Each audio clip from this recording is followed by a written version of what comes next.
Ladies and gentlemen, the Mega Cebu 2019 National Candidates Forum for senatorial candidates. And now, here are your hosts, the Mega Cebu advocate, Miss Caroline Ballesteros, and from the Freeman Daily, Mr. Joworth Ocao. Hello, maayong buntag. May buntag ka na tong tanan. Miss Okay. Carol, Hi, Jobber. did you have a good sleep? I did. You should have, no, because we have a very long day today. Yes, actually, this is the only day ba, that we will have two forums kaysa una, tag Saramangyod in the Yes. afternoon. Yes. Okay. So this is our fourth. This is actually our All fourth. the and then first three happened in the afternoon. Right. And today we're starting it early. We'll have two.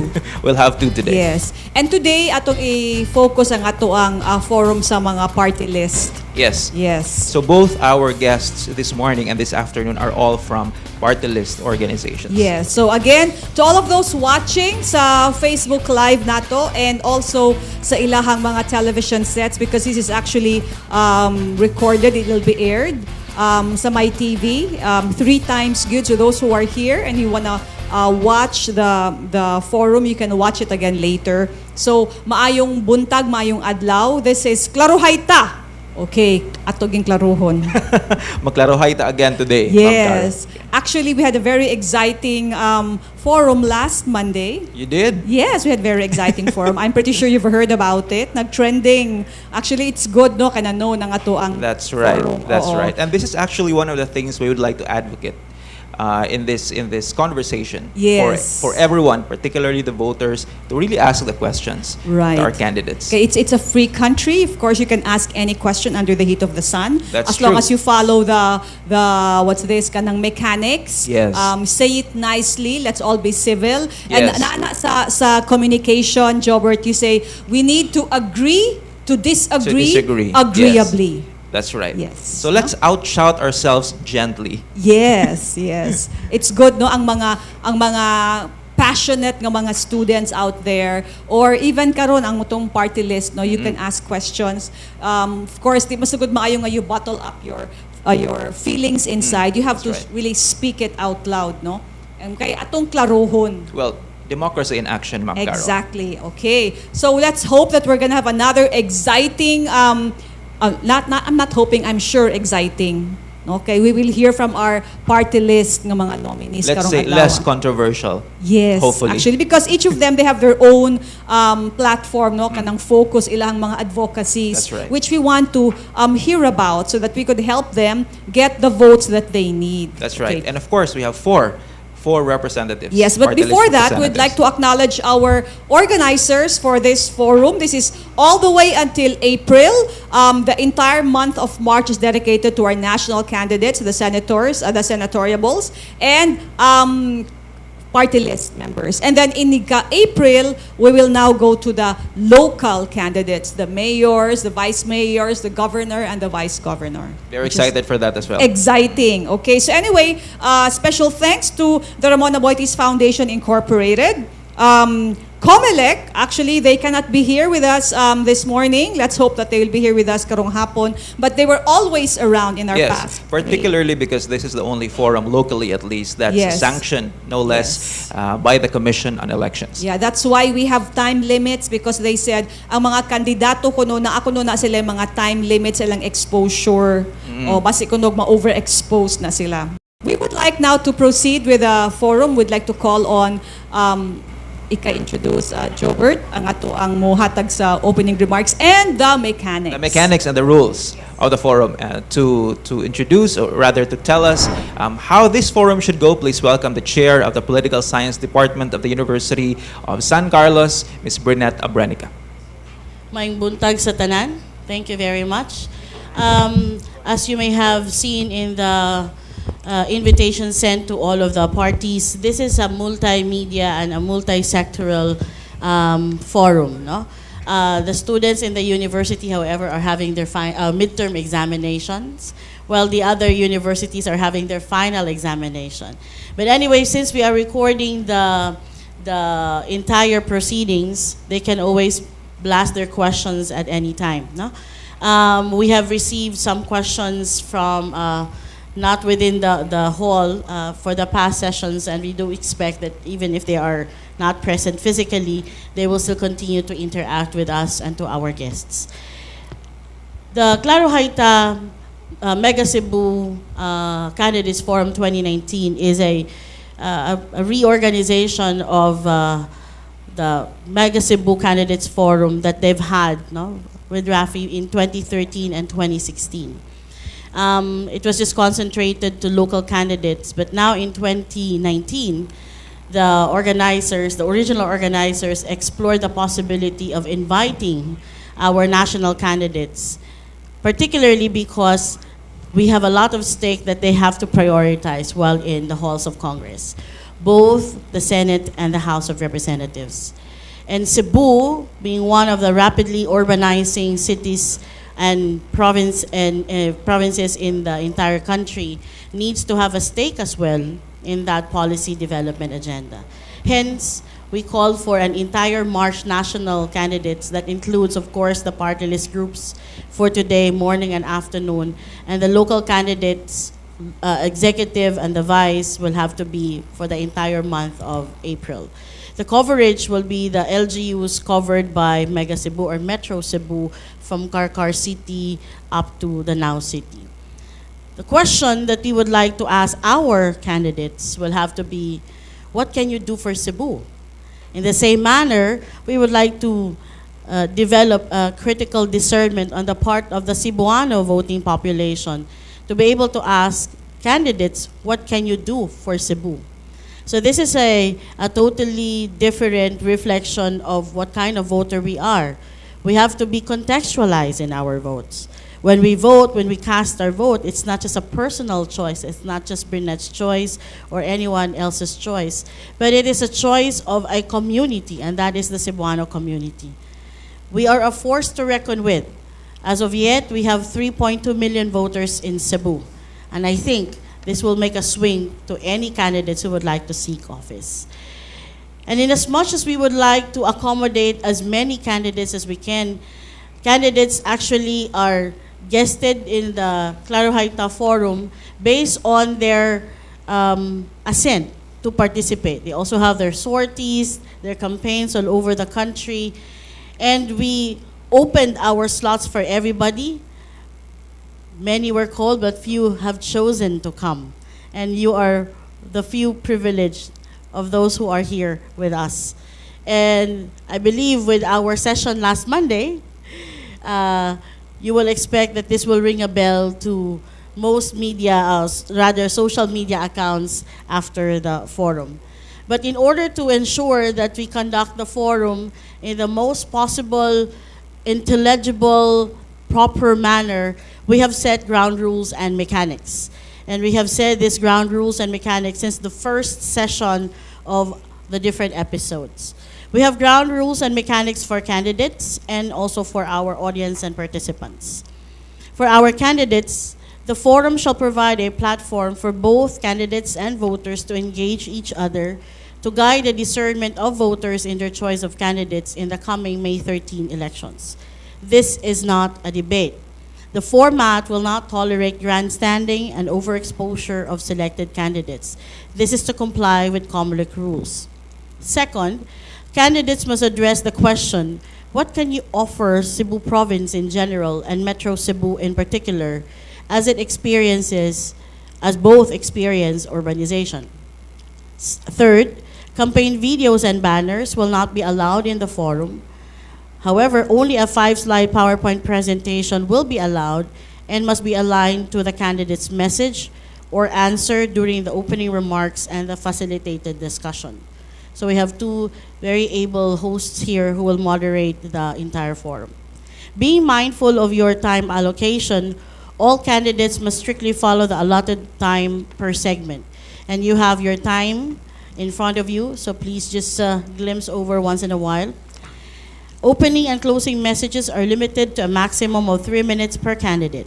The host will provide the cue for your time allocation during the facilitated discussions and the interaction time with the audience. An electronic timer will guide each speaker for this purpose. No candidate is allowed to use foul language in both the main speech and responses. A candidate who violates this rule will be reprimanded. If the offense is repeated after the reprimand, the candidate will be politely asked to leave the forum. And I'd like to underscore that. Politely asked to leave the forum. Sixth, candidates are instructed to engage each other with respect and dignity. Speakers are not allowed to use insults and damaging insinuations against each other, especially if these can trigger heated discussions. And finally, a limited number of campaign supporters may join the delegation of the candidate, but they will not be allowed to openly campaign or loiter in any part of the campus. That's part of our university policy. Ground rules for our audience. And I think this goes to the supporters as well of the different parties. We have a multi-stakeholder audience from the academe, educators, students, and staff, among others. The different sectors such as labor, transport, urban poor, women, agriculture, and etc. Second, as stakeholders, our primary question should be, and we should not forget, what can the candidates offer to Cebu Province and Metro Cebu? Third, to ensure that issues from all sectors are tackled, questions from the audience may be written in sheets of paper handed by our ushers, and questions will be checked and finalized by the screening committee. The screening committee is actually located at the back. We would like to ensure that no questions are repeated unnecessarily. And fourth, no foul language will be tolerated from the participants or audience in their questions or random comments. Ushers will approach violators in their seats to reprimand them. Same with the candidates. If the offense is repeated after the reprimand, the person concerned will be politely asked to leave the forum. Politely asked to leave the forum. I hope we don't reach that point. Noise will not be allowed for the entire duration of the forum, and those who will disturb the session will also be reprimanded and may be asked to leave the hall as needed. So I think the ground rules and mechanics are clear, and we hope that this will guide us all throughout the next 2 hours and a half. Thank you very much and good morning. Okay, thank you very much, Ma'am Brinette, Brenica. All right, so Maglaruhay na ta, Ma'am Carol. klaruhay na gyud ta. Okay. Mao na gid ni. Okay, so let's introduce our party list representatives and nominees. The first is from the 1A triple A PR. How do you pronounce this? Do you say triple A or AAAP? Anyways, it's 1AA AAAP. That's the Alliance Advocating Autonomy, represented by Mr. Mike Pato. And we have from Ako Bisdak, second star Rear Admiral of the Armed Forces of the Philippines. He's a retired Admiral Ernesto Enriquez. For representing Bayan Muna, let's welcome Mr. John Ruiz III, the Bayan Muna Regional Coordinator. And from Magdalo, Mr. Elmer Cruz. Okay. Gentlemen, may buntag. All right. So I'm pretty sure you were briefed by Ellie this morning on the rules. So each of you have 3 minutes opening statements. You may use the podium. You may walk around if you want. The stage is yours. Let's start with Sir Mike. Good morning, everyone. Autonomy or federalism is our party's advocacy, like ARMM in Mindanao for Cebu. Two most important things that we need is more money and the right to decide for our people. We don't need financial assistance from Manila. We only need to retain a greater part of the income we generate. Projects through DPWH is our usual reference of how much we get from Manila that we need to sustain and enhance our growth. From 2013 to 17, Cebu sent 500 billion to Manila in taxes we collected. However, our projects amount to only 35.4 billion in those years. 35 billion is a pittance compared to the taxes we sent. 35 billion of projects for 5 years, while other regions have projects well over 30 billion just for a year. And definitely I can say we earned more than them. In 2016, Cebu raised the largest revenue collection among the provinces nationwide. The Mactan Airport Terminal project earned over 14 billion for Cebu, but more than 9 billion was given to Manila. The 9 billion we could have used to enhance modern transport systems to and from the airport. Travel now takes more than 1 hour. We want more of our taxes and the power to decide through autonomy. Let me share to you my personal advocacy for Cebu. Singapore and other prosperous nations prioritize affordable public housing before what they are today. Right in front of our eyes, a humanitarian crisis has been happening for decades right here.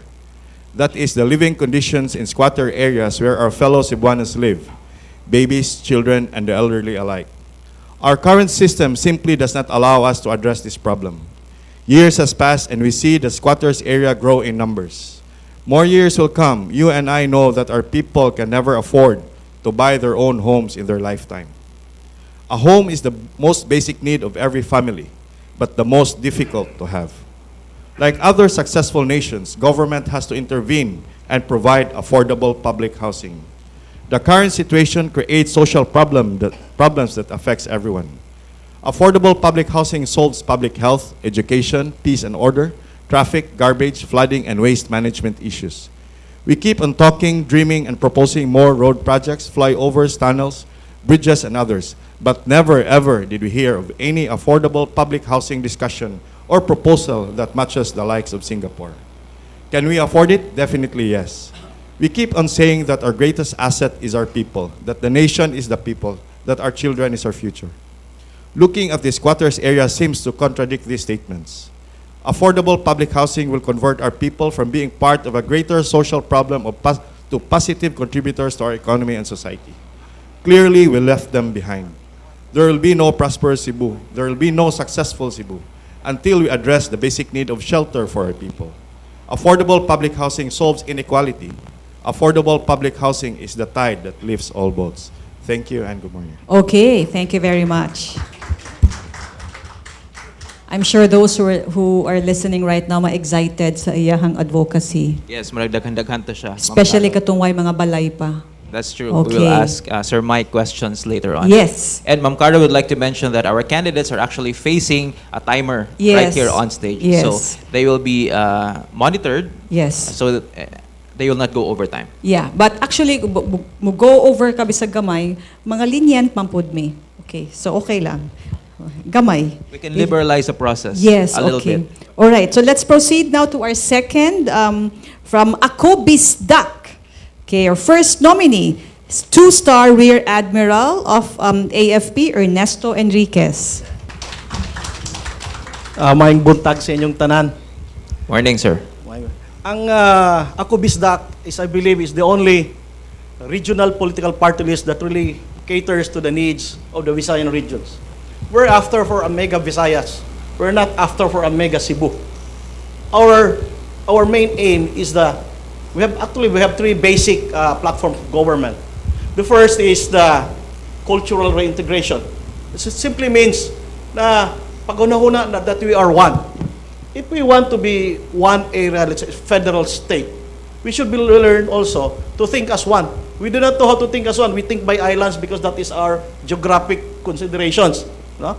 We do not talk about us, Ilonggo, Waray, Kinaray, Cebuano, Cebuano. We do not talk as one. We only talk as Ilonggo ko, Cebuano ko, Negrinsigan, Buholano ko. We do not talk that way. There can be no development in the area if we do not know how to talk as one and demand as one also. You say we have less resources here because we do not talk as we only talk about Cebu, but we do not talk about the Mega Visayas, a very rich area. The second platform of government is the infrastructure connectivity. What does that mean? Compared to Luzon and Mindanao, they're contiguous. Tibuok sila, kita dili man. Isla man ta. Tanang planning nato, munang Mega Cebu ta, tanang planning nato, hangtod das baybayon. We do not think about the other islands. Muna'y problema nato. We are congested, but the other islands are not. And we don't have any connectivity. There are 10 projects of the government that needs to be implemented on the build projects. Unfortunately, that is 54 up down to 75. And out of that 10, only one has a feasibility study. The third is the economic integration.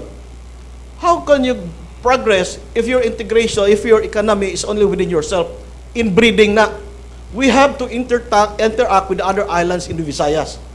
That is the only way. Our economy is based basically with engagement with Manila. If you go federal, if you go unify the whole islands here, there is no connectivity with regards to our economy. And furthermore, part of our economic program is tax reforms. All the major companies, they make business here, but they do not pay their taxes here. They only pay their amilyar, property tax and business tax. And that is why Makati is so rich, because all the corporate headquarters are there. They don't pay here. They make their money here, they pay their taxes here. That is the stand of Ako Bisdak. Regional development to solve the problem of Mega Cebu. The solution is Mega Visayas. We connect with each other because we cannot afford, in your statistics here that was given to us, there will be 3.8 million in Mega Cebu. That is just Karkar to Danao, not the whole province. But if you look at it, those people coming in here are not from Cebu also. The growth is not from Cebu. Workers come here from other islands. They don't need to come here if we are connected by bridges among us, the Visayas provinces. Thank you. Thank you. Pero so far, atong mga guests, Ma'am Carol, are within the time allotment, no? Yes, yes. Oo. They're very conscious of the time. Pero actually, biya, sir, no, naabay ay propose ng mga projects, a bridge linking Cebu and Bohol. Naapoy another proposal po linking Cebu, Iloilo, Negros. Oh, ha? Yeah, so anyway, but it's a proposed project which is actually leading to what you want, connectivity. Thank you. Sige. Okay, our third representative is from Bayan Muna, Mr. John Ruiz III. Mayong buntag, no? Mayong buntag sa tanan, no? Bayan Muna, no, is our principle, our name, and our advocacy, no? People first, no? Bayan Muna, unang katauhan, no? Taas-taas ng panahon ang Bayan Muna na kalingkod sa Kongreso since 2001, and we've been advocating sa para gyud sa mga underrepresented and underprivileged sector of our society, no? Dugay na nga push kung hisigutanan nato ang ilang bigit nato sa Mega Cebu or the development of Cebu.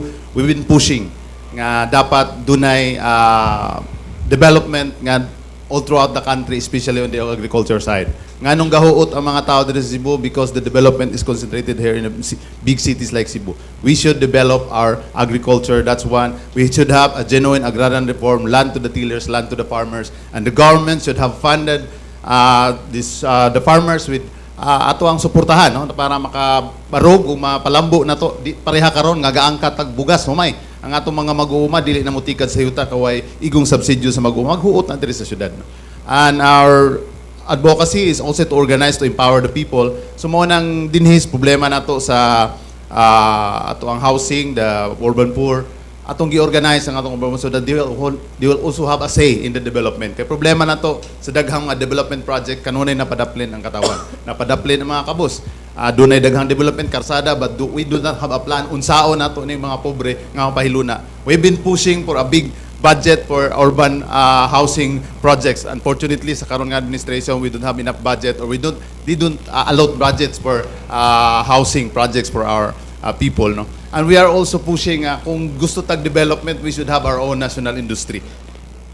We've been pushing that since 2001 nga dapat ang hisgutanan natong projects nga hisgutanan ng traffic nga naman tungod na nahimot ang surplus areas labayanan lang ta sa mga gubaon na dang sakyanan sa bang mga nasod, no? We should develop our own industry. We should develop our own public transportation so that to facilitate sa atong ekonomiya ug uban pa, no? And ang Bayan Muna nakanunay nag-advocate sa atong mga senior citizen. We've been pushing for the SSS pension fund. We've been pushing also nga unta dunay 2,000 pension social fund para sa atong mga senior citizen, no? Kung yung tag na kwarta o ay kwarta sa tuktong giingon, we should tax the big companies o uban pang foreign companies nila sa ato, ano. We've been also against the taxation of train law. Tungod pa para nato it will always burden our people, labi na ang mga kabos. So ang Bayan Muna kanunay sa pinagi sa mga organizations, sa mga pag-organize, pag-empower sa katawan din sa Cebu. gitagaan ang mong tsansa ng mga kabos o lain-laing sektor sa ato ang probinsya sa Cebu ug syudad dinhi sa Sugbo. Doon na sila tingog sa mga development kay dinha lang nato makita nga tinuod nga ang development sa atong nasod ug sa ato ang kaislahan dinhi sa Visayas tinuod nga makatilaw ang kinabag-an ug ang kinadaghanan sa atong katawhang Pilipino. Daghang salamat ug mayong buntag. Thank you. Right on the dot. Our fourth representative today from Magdalo, Mr. Elmer Cruz. Thank you, sir. May buntag to our Cebuano voters and to those watching on Facebook Live.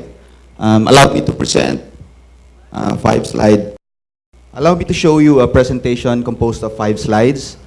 And we'd like to inform our listeners or those watching on Facebook Live, our Cebuano voters, na pwede ra ka mupili og usa ka party list in May 2019.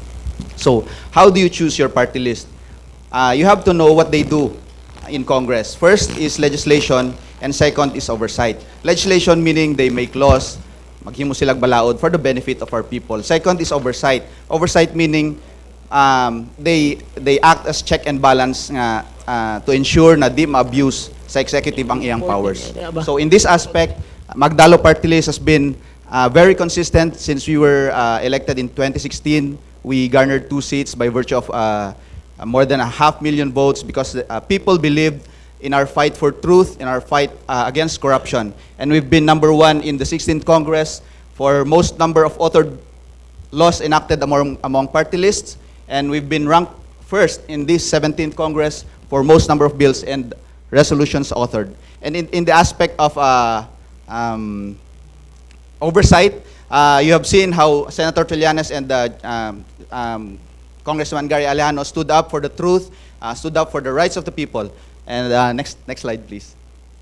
Now, here are notable bills that were enacted into law that we either co-authored or authored.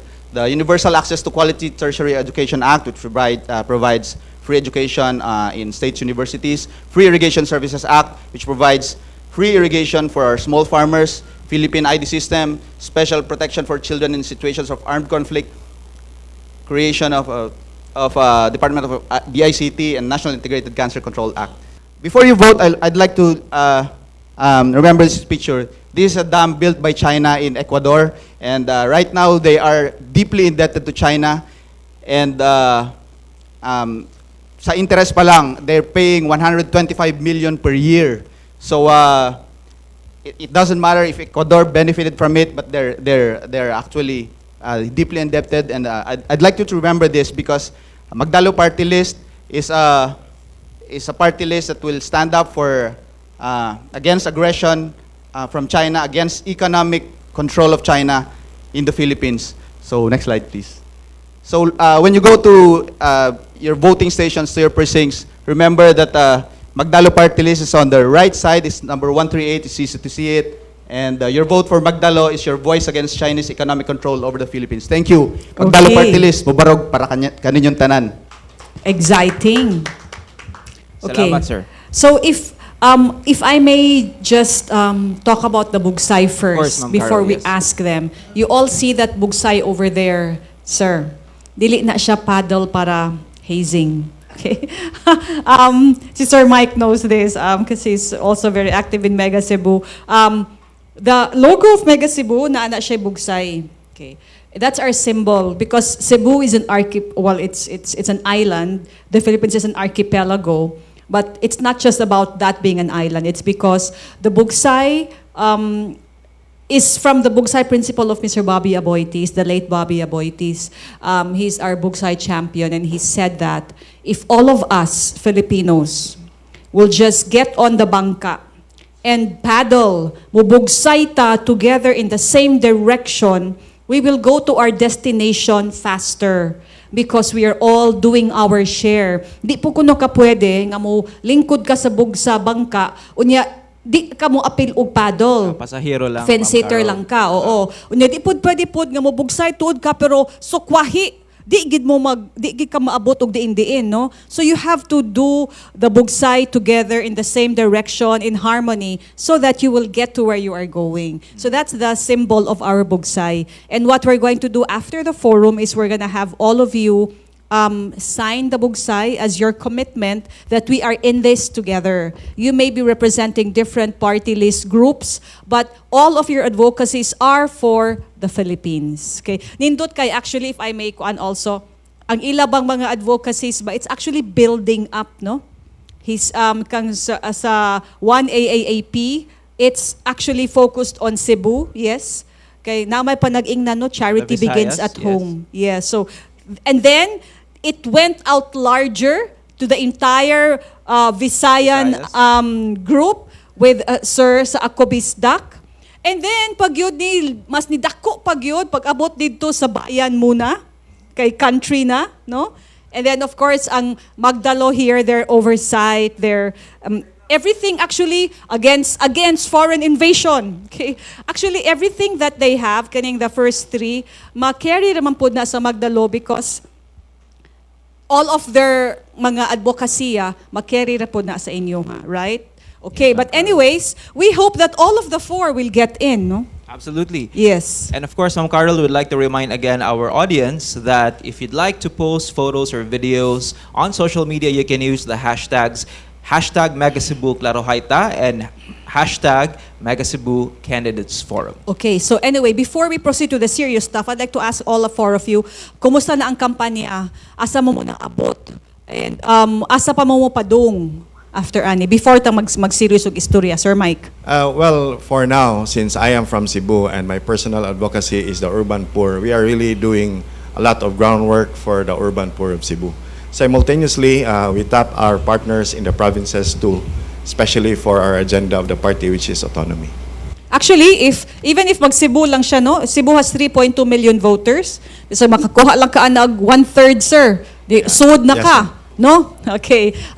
Sir, how's the campaign? For us, the name alone, Akobisdak, it means the bigger Cebu, Yes. bigger Visayas. Visayas, yes. So we are going the rounds in 7, 6, and 8. Actually, my second nominee is from Gimbal, Iloilo. To balance, I think former Yusek Gabieta is here. Asa na to? He's there. So he's here also, the number one and second nominee, because we really want to see to it that there is that unity within the Visayas region. Why we have more than 13 million registered voters, and the national political parties did not even choose a Visayan for senator, except for Mar Rojas na gipugos pa. So, that is an insult for us, mga Bisaya, nga no skining national parties. At tungo naman God, na ay 4 sa Luzon, 4 sa Visayas, 4 sa Mindanao. What naman na nahitabo? How many? We are 3.2 million registered voters sa Cebu alone. Kinsa may atong senador? Wala lagi, sir. Oh, see, that is the problem. We do not have that one mind, that mindset that we are one. We have to do that first. You want go federal. Di man mo magkasinabot. We vote by city, by towns, or by province man. We do not know how to vote as one.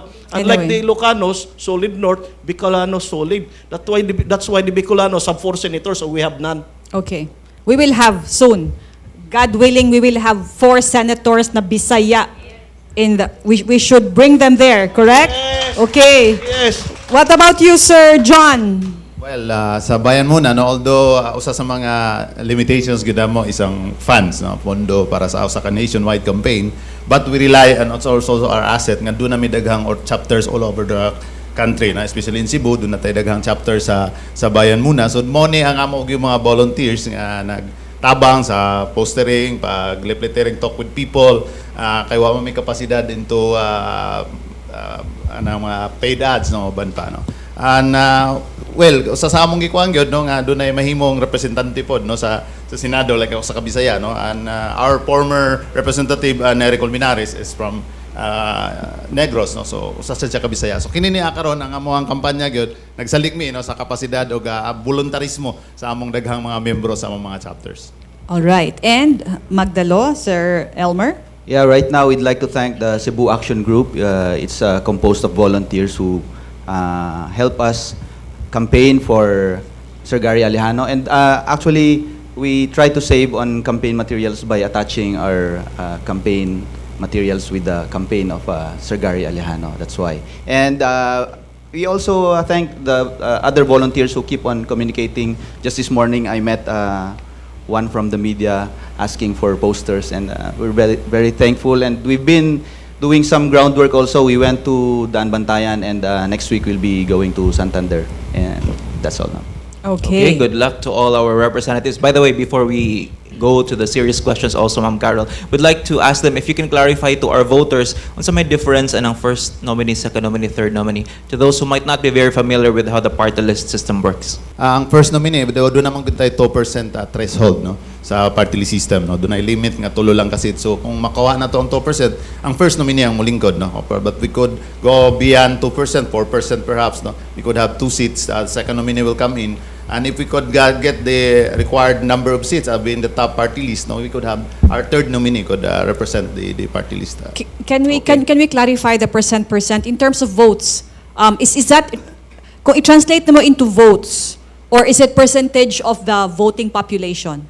Mona siya? Can I answer? Yes, Sir Mike. Well, the computation and how to get the party list is what we call the Carpio formula. There's a formula, sir is right, that 2% of those who voted in the national for the party list. So there is a formula based on that national number of votes as to who gets the first seat, the second seat, and the third seat. Of the party. Of the, for the party list. Of the party, okay. So we don't have a fixed number. It's percentage based on. For every Congress, the number of seats to be elected would be 20% of the previous Congress. You want to add something, sir? Yeah, Yes. actually, if you want real numbers, the current 2016, the lowest winning party list, Agbiag, is 245,000. Then it goes up, kanang nakakuhag duha ka seat, I think the lowest number was, I think, 660,000. So that's the, if you want real numbers, those are the numbers that we're talking about. Let's say you get 300,000 dire, na kay usa ka lingkuranan. Maybe around 700,000, progressive man god because of the commutation. Okay. And 2% of those who actually voted for the party list only, not total votes. Okay. So mura na. So if you want to be number one, more or less 6%, nagkuhan yung 6%, mga 1.6 million. Okay. Kung sa Cebu, duha na ka buok, duha ka number one na, Alright. 3.2 man ta. Okay. Kung Just- boto ti buok Cebu. Among the four of you, kinsa may party list na sa 2016 nga Congress? Do you call Magdalo, that? no? Magdalo You and won and Bayan Bayan Muna. Muna. Okay. So ang ako bista kwa kasulod last time? We are new. This is the first time. First time and First also time. with you. Yeah. Okay, so we have first timers. So let's ask the Sila two. fans. How many seats did you get in the 2016? Ang current ninyo ang sa Magdalo. We had 2 seats in 2013, ma'am. Okay. In 2016, we only had 1. All right. Ang Bayan Muna, sir. Since we entered 2001, we have three representatives, and 2004 because we already number 1 party list. But as the more party lists have been participating, we only have 1 representative. Just last election, although we get around almost 700,000, but the winning the percentage base is enough only for 1 seat. We have only 1 representative all in right. 2016. Okay, so we have duha bali nga mga experience na, and we have 2 hopefuls. But with the name siguro nga kanang Bisdak o kaning 1 AAAP bringing in Cebu alone, like I said. You have a big chance, good, of getting in, no? Actually, Cebu can accommodate, kung boto na naon, compute mi ganina, 10 seats. Wow. 10 seats kaya sa Cebu. That's But good. if you divide by mga 300,000, that's 3 plus, that's 10 seats. Okay. At least. Pila ma day kabuk ang i-vote sa voter just to educate them? Only one. Only one. Wow. Only 1, so medyo competitive. Yeah, because if you like all of them, you have to choose only one. Yes. Oh, We oh. always make the hard decisions Right. on election day. Okay, can we go Yes, to the yes. questions, Ma'am Serious Carol? questions now, All right. yes. Gentlemen, there is a notion or argument nga the party list system in the Philippines at least seems to be losing its essence because many of the groups have been infiltrated by political figures, political families, or political groups. My question to you is your party in any way supported by or have been infiltrated by any political figure, political group? All of you will answer, and you have 90 seconds to answer that. Yes, Let's start with Sir Mike. Well, our party has been, one AAP has been organized, is a regional party primarily organized to advocate autonomy, especially in Davao regions and Visayas. So basically, we are not rated by any political personality. This is based purely, this has been supposedly established for the 2013 election, but was disqualified by COMELEC for that reasons by then. But the main advocacy by then, even before President Duterte, was already autonomy or federalism. All right. Because you're saying, Manggod, Ma'am Carol, we seem to be losing the essence, because instead of the party list groups representing underrepresented or less privileged, marginalized sectors, infiltrate ang mga political groups. So let's continue with the answers, please. Let's have si Sir Ernesto. Sir Enrique. Yes, sir. Yes, for us, we're very proud of this. Wa mi politiko bisag usa sa amo. Ako, BISDAC was organized by Class 78 of Abiliana National High School. Puro mi mga classmate kadaghanan, core group. We started with 20 people to organize, to register. Karon we have more than 14,000 volunteers. Kaya if you look at us, mga classmate na ako, na kadaghanan, parehamig age. So, for us, that is our, kuan ba, mga kanang gidalagyod na mo, very proud me na why politiko sa among grupo. Ako, military, retired military, akong classmate, accountant, salesman. Muna yung mga grupo, ordinaryo may mga tao. And wasad may mga contractor sa grupo na mo, nag-aapas lagkuan ilang project. So for us, our advocacy is really for the Visayas region. We are the only one also whose advocacy is really purely regional development for the Visayas. Munang amo address sa ako BISDAC. Okay. Wa may grupo na politiko maski imong tan-aw na mong listahan. Okay, thank you. Let's now proceed to Sir John. Well, usa sa mga we're proud of nga kami na porma ang Bayan Muna National Party because of different people's organization. Yung kapull-in sa iyahang mga resources na porma ang Bayan Muna through people, mga kabus nga mga sektor like mag-uuma, mayang isda, urban poor, guban pa na porma na muna. And we've been advocating for the anti-dynasty law, and we've been advocating now since 2013 since na nakita na mo labi na itong giusob sa gi-interpret sa Supreme Court ang mas liberal nga pag-interpret sa party list law nga ipasa gyud unta ang genuine party list and nominee law no nga kadangan klaro gyud nga underrepresented marginalized dili lang nga tungod kay advocate ko mag-uuma pwede na kumutukod og party list nga para kuno is mga bisan I own very big vast of land or big business. So kini niya usa sa mga proud mo ang tanan namong representative from sa Toro Campo TD Casenyo to Nery Colmenares since the lingkod sila tag 9 years sa Congress ug unsa sila ni sulod mausad sila gihapon pagawas no. They are still the people's representative ug wa sila magpakadato diha sa posisyon samtang naglingkod sila isip mga kongresista diha sa ato ang party list system ug mao ni among post gyud karon tungod sa nagkadaghan kaayo ang mga party list ug dunay research ani nga kasagaran aning gipaluyuhan og mga dynasties o mga big political clans no so mo nang nanawagan ta no ang support nato sa karon nga party list pagpili nato sa party list kinahanglan nakabase gyud na sa unsa ba ang tumong sa balaod sa party list system. Okay, Thank you, and Farmer Elmer? Magdalo. Yes, Magdalo Party List has been very consistent on its stand on issues, and we are proud that we never relied on any political party in terms of decision making. So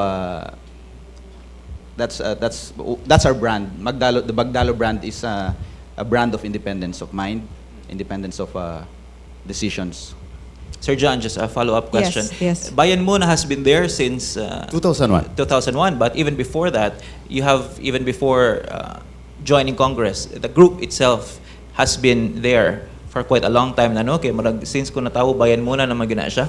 Can you still say until this point in time that you remain underrepresented, your sector remains underrepresented, or having a less voice in community, in the society? Well, ang Bayan Muna Manggod is a multi-sectoral party when it was created. No? Kung tungod kayo nag-pull in na. Para namo, bisan tuod na natay tingog sa Congress, the question is, doon na ba'y pagpaminaw sa Congress? Until now, Congress is still dominated no? by big business interests, big landlord interests. So muna problem karon. So mabitaw ang usa sa Bayan Muna wa siya mag-rely lang sa among mga representative dito sa Congress. We rely on our chapters members to push sa ato ang mga naglingkod to make laws and para gid unta sa atong mga kabos, sa mga underrepresented. Kay pagkakaroon gyud bisan ta kadhibaw ta sa Congress, mga dominant interest pagyapon ang kasagarang nagduwa diha, no? So mo nang the more we need, no, nga ang katawhan mahimong mas involved sa pagpanawagan sa atong mga representante nga unta paminawon ug tan-awon ang kahimtang sa mga tawo una mo gama og balaod or mo push o mga programs and projects. Okay. Salamat, sir. I have a question for all of them. This is a Mega Cebu question. Meaning to say that the concern is about the woes, one of the woes of Mega Cebu, and it is the scarcity of water.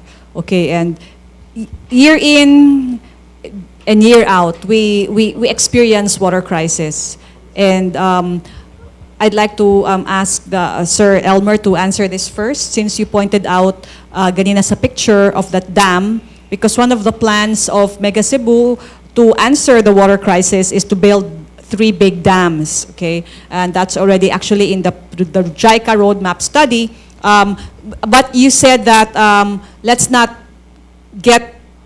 have China do it. That's the message that you pointed out earlier. Can the Filipino, kita lang, on our own resources, on our own technical expertise, can we build the dam, particularly for Cebu, on our own without asking help from another foreign country? Sir Elmer. I think collaboration is needed in these types of project. While we are independent in our decisions, it's good to have resources coming from the other countries. But ang ako gi-point out is we need to be very, very careful sa ilang gi-impose na interest. We have to be very transparent unsay mga naka-attach diha na trade-ins sa atong easy access sa loans. Because sa case na sa Ecuador, dili na deliver ang expected na output sa dam. Ang dam was expected to deliver 1,500 megawatts of power to Ecuador, and it was supposed to pull up Ecuador out of poverty by having their own source of power. So ang nahitabuan na is when it was completed in 2016, whether nag-deliver sa expected output ang project or not, they are indebted to China. So, unsay nahitabo sa ilang contract nga nung magbayad pa sila og they are continuously indebted to China. So, that's a problem with kanang mga transactions na walay transparency. It's okay to have partnerships with other countries, but we have to be very transparent. Okay. How about you, sir? Well, Sa bayan muna. Para sa amo no kining hisgutanan sa suliran sa tubig, no. We usually tanaw nato ni kinahanglan pag dili lang pagtukod og mga dagkong dams, especially Cebu. We just have experienced the Naga incident, no. So dunay fear gyud sa mga dagko, and mega dams are a threat, no, to low-lying areas. So why not a series of small dams, or why not improve our watershed areas, or why not recycled rainwater? Those are things na kinahanglan sigong tunan, just nga dili lang mga dagkong projects dayon nga we need big funds from foreign countries, because wa magitay kapasidad maton pa nga kinahanglan tang mangutang pero para namo no ang hisgutanan sa tubig. This should be addressed with the people's participation, and we should also give big business their corporate responsibility also on ensuring our source of water, no? Dili lang kaya dali mangudayon nga mahimo daghan natang experiences o big dams nga nag-dislocate o mga farmers na nagguba sa atong kinaiyahan, and they are threat, no, especially nahitabo sa Naga. Example na ang Cebu, sa Kagamay sa Cebu or sa ato ang land area, and we will make big dams, no, there's a possibility nga mahimo ni siyang imbis makatabang sa mga daw mahimong threat. Why not make a series of small dams and then find other resources for our and ensure the watershed areas kung maka-provide ta o kanang malaho tayong tinubdan sa tubig. Okay. Si Sir Ernesto, sir? Well, the way I see it, you have to look also at the causes of why we need water. We need water because there's too many people. Daghang kayong tao dire. No, the more you develop Cebu, the more it attracts people in. That is why for us the solution is Mega Visayas. You have to decongest Cebu. You have to 3.8 million in yung estimate by 2030. More people to come in. They have this itong kining mga tawhana mukhaon ni even food, not only water but only food. and all the other requirements to support a society. With the project I mentioned earlier, the connectivity of all these islands, you connect, di ba, Cebu Island to Cordoba, Cordoba to Hitapi, Bohol. Bohol has water. They don't have problem. It might be cheaper to build the bridge, to connect pipes through the bridges here, to bring water. You do not destroy the mountains. Tanawa ragod, asa na mo ipamutang mga tao? 3.8 million. Where will you place them? You will destroy the mountains. Tanawa na itong mga bukid, guba na. Look at Baguio. Muna'y mahitabo sa ato. If we do not know how to plan our growth. Our growth does not mean only solving flyovers, everything, on sa may pamutang ni mo diha, big buildings, you will consume the resources. Ang Cebu, sa panahon nila Lapulapog, humabon, Cebu na. Wala ni tubo. But the population has tripled, multiplied so many times by the millions. You decongest Cebu. Okay, thank you. Sir Mike? Yeah, the question is, can we afford it or not? I have shown to us that Cebu generated 500 billion in 5 years.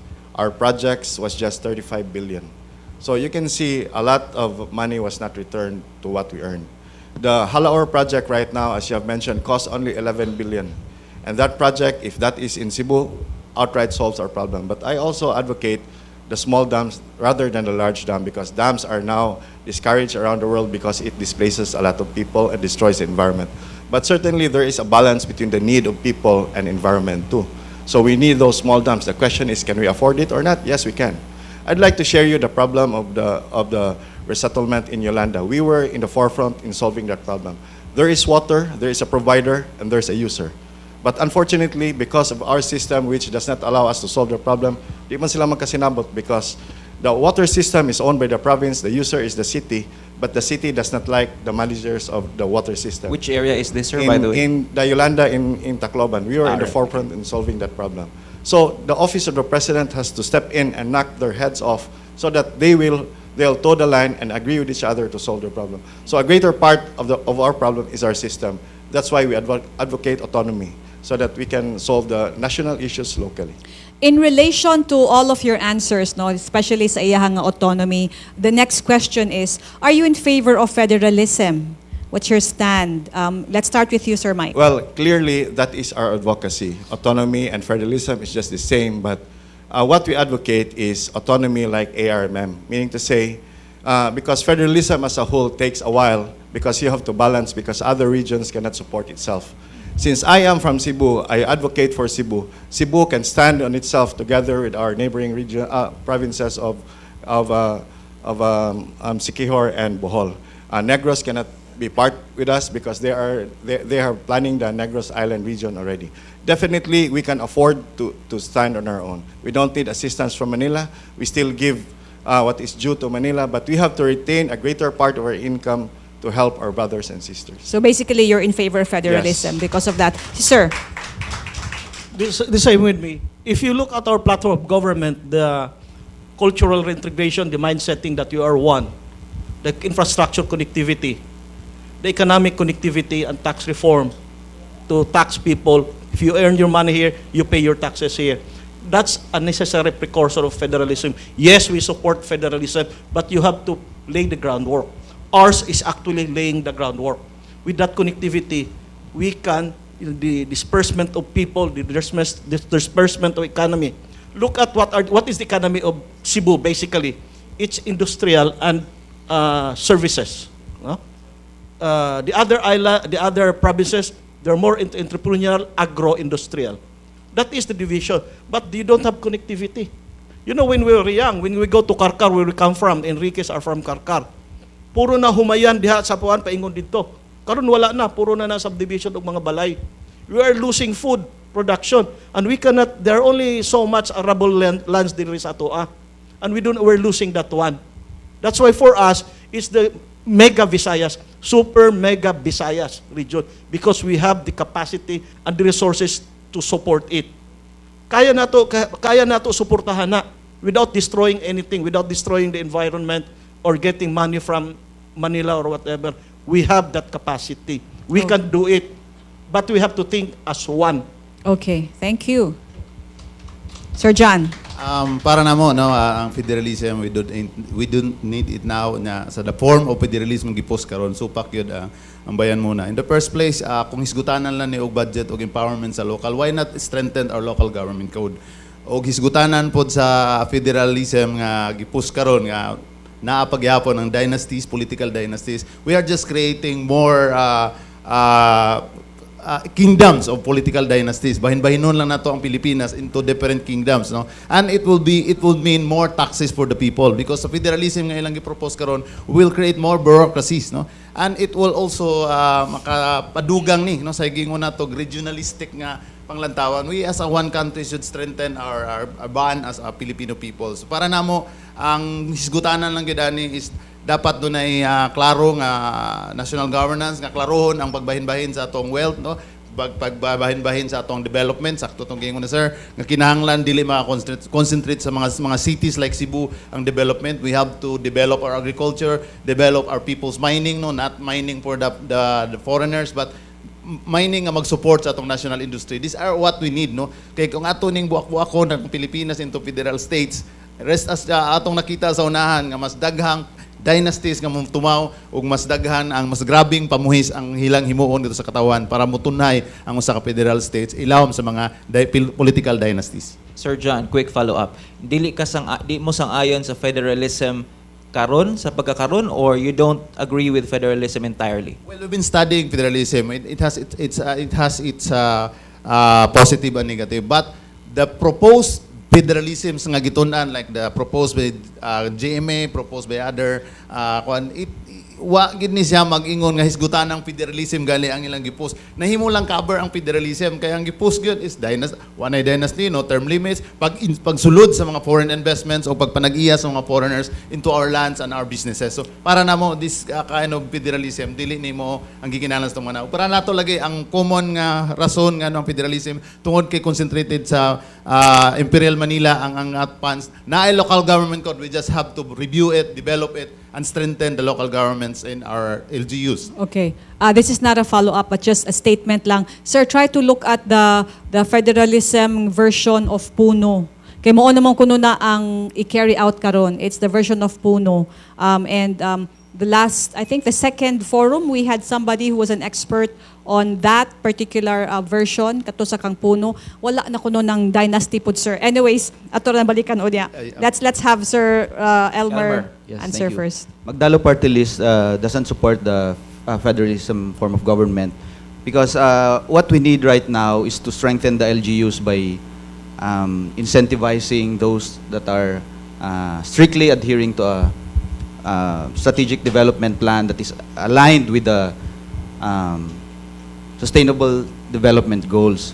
So if we bring the services directly to the LGUs, and especially those poor, majority of the poor are farmers, no?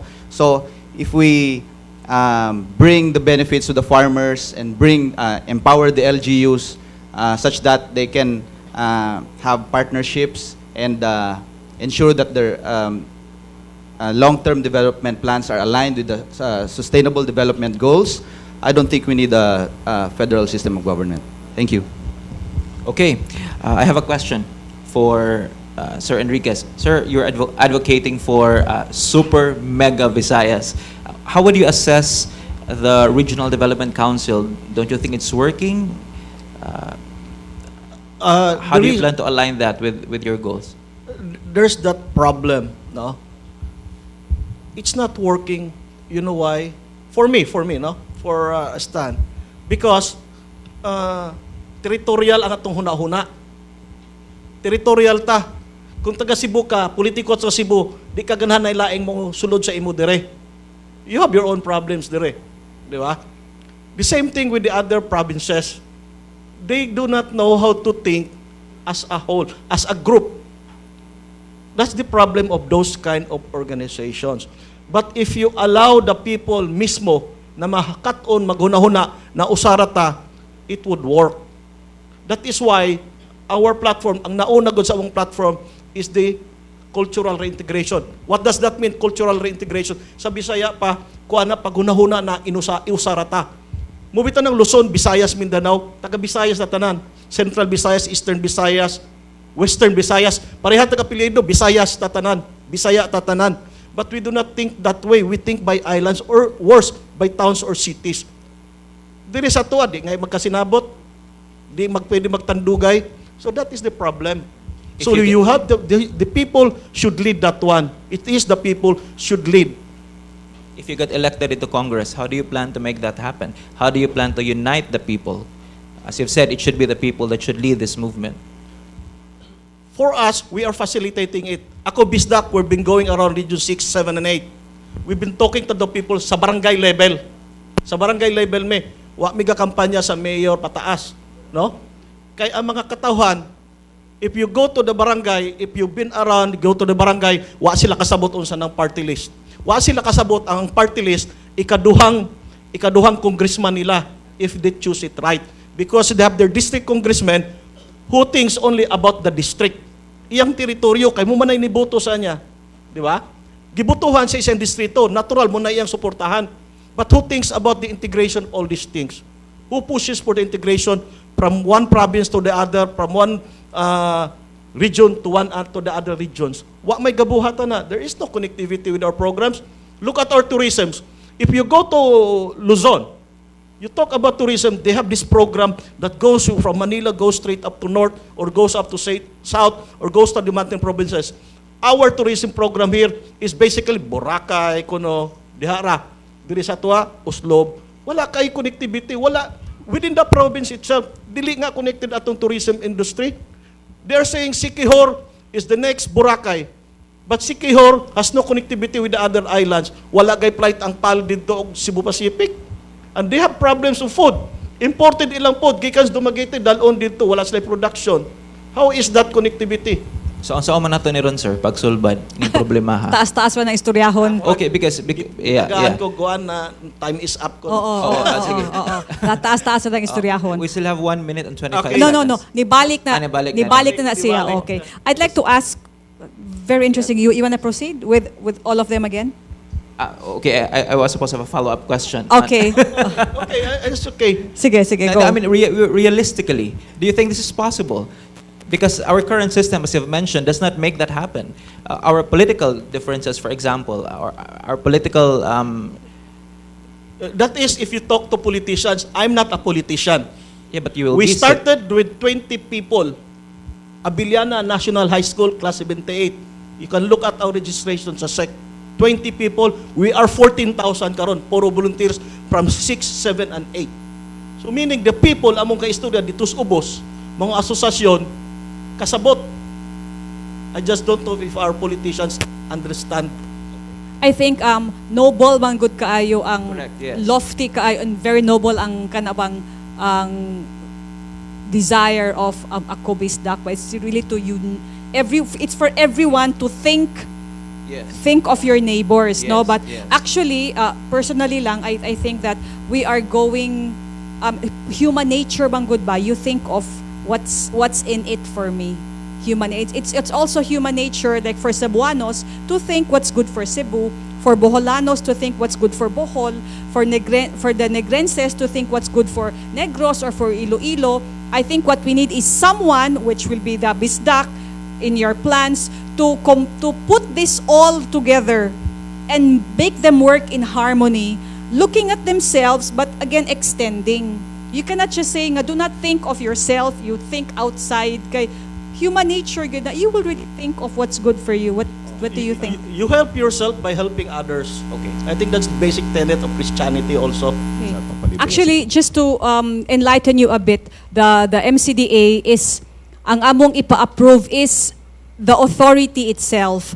The body nga it will be given it's a personality, a legal personality to implement projects. All of these projects nga imong giingon nga atong what about the poor, wala pa na siya, but definitely that body will be handling it. Kumbaga, ang among gipa-approve are not the projects. Ang among gipa-approve is the body for it to be, kumbaga, legal kana. Sir Mike, you wanna add something? We still have to study what are the powers of this body. Okay. Asang extent Okay. sa iyahang pagtanaw sa development and to approve or to propose projects para I think ang matunan. concern sa Si Sir Bayan Michael, Muna, yes. Ma'am Carol, is the possibility nga development might displace more people in the urban poor communities. Am I correct, sir? Ato iba tubag ni Pwede Sir ka na Mike, i-add. yes. Yes. Go ahead, sir. Sir, bayan muna, marag. Abangan din mo ni Mani. My advocacy, our personal advocacy, is really to uplift the urban poor on location. Meaning to say, kung taga-Ermita ka, we want to propose housing in Ermita. Kung taga-Tejero ka, sa Tejero. Sir. I'd like to share to you the project of President Duterte right now called the Balay Project. The Balay Project, walay down payment, but it is only for government official. Ang bayranan sa government workers, ang bayranan sa government workers is 3,500 a month for 25 years if you have 25 years left on your service. Half of that 3,500 is interest. Karon, our advocacy is, if the people is the nation, nganong mo ginansya pa man ang gobyerno siyang mga tao? Diba? Ang quality ana nga balay is quality pareha sa Camellia Homes. So we would like to seek your help nga matabok ni nato nga maybe the 3,500 can be reduced in half. 1,750 definitely. Sa kasturyahan ako sa mga tao diri sa Cebu nga naa sa urban poor, they can afford to pay less than 2,000 pesos a month a decent housing, a good quality housing. Kay di man sad sila ganahan og libre kay wala man goy ownership. We want to own our homes, but the issue is not about tagpila man ang balay. The issue is tagpila man ako mabayran kada buwan. Murag Okay. magkahiusa siguro Tama, niya na Mag-istoryahanay lang mo, sir. With that advocacy because ma'am ang katong yang giingon ba nga projects with the sa mga employees murag na irony na sa pagkakaroon na may problem dia sa mga members dia sa Mandawi no nga they been dislocated kay tukuran ko no og projects ni the administration sa kanang housing lagi no, but unfortunately sila gi dislocate kay tukuran og housing nga kana lagi for the government. So nganong part government employees naman mo nang gipus gid namo sa bayan muna adtong that budget nga kinahanglan do na gyud more housing fund, public housing fund nga affordable. Di man sakto man ang giyong sir, di mahimong libre pud tanan. Yes. It should be an affordable mass housing. Right. Na karon mahatag na to sa mga tao. Pero unfortunately sa karon nga nanusot nga budget, why budget nga Sige lang. nanusot sa ato? Si For Sir, us- ako bisdak. For us, ako Bisdak, we support Mega Cebu, no? But as part of a bigger Mega Visayas. Why? I'm talking about arresting the growth of people living in Cebu, particularly Cebu City, Lapu-Lapu City. If you look at your own statistics, it will be unmanageable. But if you connect, I'll make an example. If you connect Cordoba to Hitapi Bohol, which is part of the plan, that is just a 5-minute ride from Hitapi Bohol, Buena Vista to Cordoba. There are a lot of resources, resorts there and development. They need workers by the hundreds. Asa man ang mupuyo, I think that is factored here. Diha mupuyo sila sa lugar. Kaysa mag-ferry sila pirme. Diri sila either sa upon sila mupuyo o sa Mandawi. Congestion. If they don't have to leave their home provinces to work in Cebu, that is much better. Because additional problem na sa housing. Additional people who will be destitute. Because they will just be living anywhere. An additional problem with sewerage. Additional problem with water. Additional problem housing. Additional problem of food. So, that action is for me, is just a precursor. My support to Mega Cebu is a precursor for our aim of having Mega Visayas, Okay. Super Mega Visayas. Ma'am Carol, we will now give our guests today their time for their closing statement. This is 3 minutes each closing statement in you, sir. We begin with Mr. Elmer Cruz of Magdala. You may stand, sir. You may go around. You- Thank you for this opportunity. To our listeners and those watching on Facebook Live, I'm here to represent Magdalo Party List. As I presented in my introduction, one of the dams that was built by China in Ecuador caused so many problems in Ecuador, such that Ecuador eventually cut off their budget for basic services because they don't have enough resources to pay off their debt. So now I'm here to tell you that and ask for your help. Magdalo Party List, mubarog para kaninyong tanan. Magdalo Party List, your vote for Magdalo Party List is your vote against China's aggression towards the Philippines. Thank you. Thank you. Bayan muna, sir. Daghang salamat no sa gihatag nga kahigayunan sa opportunity nga makahatag pod makashare sa among advocacy no. Ang bayan muna no karon usa sa iyang mga nangunang iduso gyud sa Congress pagbalik sa Congress mo ang pagtangtang sa IVAT o excise tax sa ato mga produktong petrolyo nga nakaron sa train law amara nato muni nakahatag karon og grabing kalisod sa atong katawhan.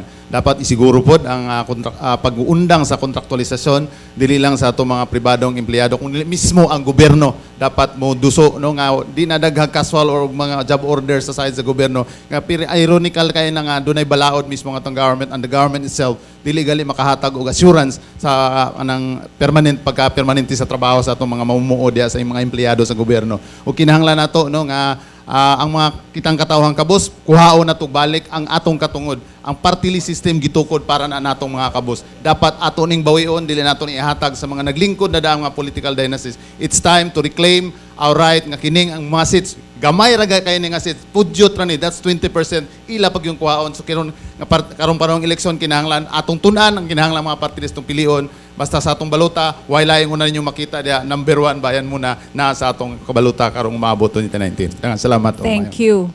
Ako Bisdak. Daghang kayong salamat sa pag-imbita namo dire Mega Cebu sa Clarohay and all the other sponsors. Daghang kayong salamat. Ako lang pahinumdom sa tanan kanang atong gihisgot ganina sayo earlier kanang inyong boto importante na inyo ng katawhan. Kung ilisdan inyong katawhan og 500 pesos katuig, ang presyo sa inyong katawhan 45 sentimos kada adlaw. Na dili ka angay mo reklamo dahil gipalit naman imong boto. So antos ka for 45 centavos. Ang kindi baya piso. Pero imong katawhan 45 sentimos. Muna akong pahinumdom sa tanan. Huna-huna tan-awa sa inyong pagboto sa mga party list. Daghang kayong party list 134 ka buok. Pero tan-awa unta ninyo unsang party list makatabang sa inyo diri sa Sugbo, sa tibuok Kabisayan, sa atong nasod. Huna-huna kung unsay mahitabo diri labaw pa sa mga kabataan, maigo mo kay kamo may mo mo inherit ini tanan. Kaya kinahanglan tarungon ninyo huna-huna unsa mo ning plataporma. Daghang kay plataporma, ang ubang plataporma gihatag na ginana diha. Ang ubang plataporma gibutang lang na kay para lang sila makasulod sa party list. Medyo liberal man gud kaayo, maski way klaro na plataporma pasagi hapon because of the law. Again, it's because of the law. And we hope to amend that unta kung makalingkod. So, pahinumdom lang mo sa mga kabataan, sa mga butante, diri Sugbo, ang ako Bisdak, number 22 sa balota, is the only one thinking of the Visayas as one group. Ang hunahuna namo para sa tanang Kabisayaan, maghiusa ta. Gasugod mig 20 rami kabuok, karon 14,000 na mi. Wa mi gibayaran bisag usa. Why umigi kuan, wa mi budget na kami kamera. Why political party sa among taas? Wa mi financer, kamera dire, puro volunteers. Kung hunaon-hunaon, kami siguro ang pinaka cost effective na party list karon sa tibuok Pilipinas. Kay among ginasto ay amo-amo ra wa mi gibayad lain. Among pinakagastos ini mga tarpaulin ra gyud town, munag duty ra kayo inyo makitaan. So, ang sa tininod lang ang among grupo sa masa. Na magsulti masa sila. Pero huna-huna tan-awa kinsa ilang mga membro. Kami kadaghanan mo public school we are product of the public school system. Kami Abiliana National High School group iahig mig ordinaryo na public elementary school. Muni ang ako Bisdak tinuod na Bisaya, tinuod na masa. Daghang salamat. Okay. Salamat, And Sir Mike of 1AAAP. My buntag og usab. From today's discussion, it seems our solution to all our problems discussed here is retention of more of our taxes and power to decide, which is autonomy. Autonomy or federalism is long overdue for Cebu. When that opportunity comes, we are all capable of taking Cebu to the next level. It will expand our wings to bring us to higher progress, more particularly for our less fortunate brothers and sisters. Let's work together. This time, we need a more aggressive and urgent solution to address this humanitarian crisis of basic human shelter. As of this moment, children of this generation, if no change will come, is looking at a very dim future. If we can do this now, not too far down the line, we can see a new generation of Cebuanos that is more productive, children that has grown up to be better educated, prosperity that is inclusive. Then we can say that Cebu is indeed successful, a completely successful and completely prosperous and successful. No one should be left behind. Thank you and good morning. Alright, so salamat kayo sa to ang mga representatives here and nominees for the party list groups. Now what we're gonna do, sir, is we're gonna flash behind you ang inyong mga plataforma because we have somebody documenting at the back to see if we have captured all of your platforms, inyong mga commitments to Cebu and to the nation. Okay, for 1AA-AP, okay. Shift to federalism, amend the Constitution is your main goal. Provide affordable public housing, on-site shelter, retain a bigger share of national taxes in the provinces, give localities autonomy to decide, likewise Bantayan still classified by law as wilderness. In terms of water crisis, build small dams, and yes to the restoration of the death penalty. Is it complete, Sir Mike? Yes, Naikulang. ma'am. Yes, ma'am. Okay, complete. And I think we should, okay naman. Ato lang ibutang there though, although I said he already committed, can we also include that he will be supporting Mega Cebu? I-appeal lang po. Definitely. Yes, yes. For Ako Bisdak, their agenda, think as one, Super Mega Visayas, let people lead the movement, enact national budget for economic and infrastructure connectivity in the region, amend the tax code, keep taxes in the Visayas, don't let Metro Manila siphon it, decongest urban Cebu, encourage youths to engage in clean politics, and the last one, yes to death penalty only for drug traffickers. Tama ba, sir? And support Mega Cebu. Support Mega Cebu daw as part of Mega Visayas. Just to clarify. Next. For Bayan Muna, implement genuine agrarian reform, help the farmers, empower urban poor, bigger budget for affordable mass housing, develop national industry, public transportation. On water crisis, better options than big dams. No to political dynasties, federalism, the death penalty, and labor contracting. Engage the youth, develop their patriotism, and for the Mega Cebu Development Authority, still under study. But when you like it, you will support it, sir. Correct? Okay, and for Magdalo, continue our role in legislation and oversight, avoid Chinese economic control of the Philippines, debt trap, example, the Ecuador dam crisis. We don't rely on a political party, stay independent. No to federalism, strengthen local government units, no to the death penalty, and encourage youth to participate in change. Part of our legislative agenda, which is part of the slides that I presented, is the strengthening of our defense, because we want to protect ourselves also from other countries from bullying us. Okay. So maybe we can include defense. Yes. Okay. And second is sustainable development. I have mentioned it a few times during the forum. And also transparency in governance. Okay. So our staff at the back will keep that in mind and include that in the list. Add the three. Yes. Thanks. Sustainable development. Defense. Sustainable development, defense, Defense. so that we will And- not be bullied by bigger nations outside, and Also, transparency in government. transparency in government. Make sure that we add that. We'll also include the support for Mega Cebu. Yes, thank you. Okay. Thank you very much. And at this point now, we will do the commitment signing with the Bugsay.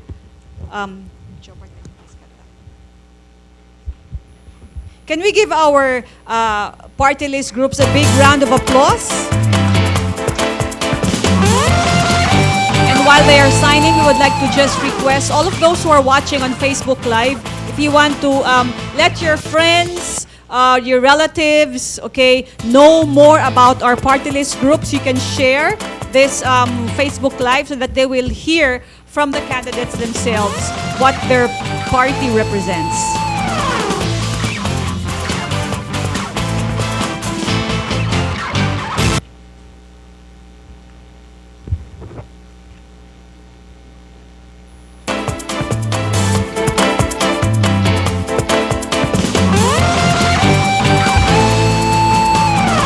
Mega Cebu, making waves. All right, so, growing Ellie, fast can each we passing make day.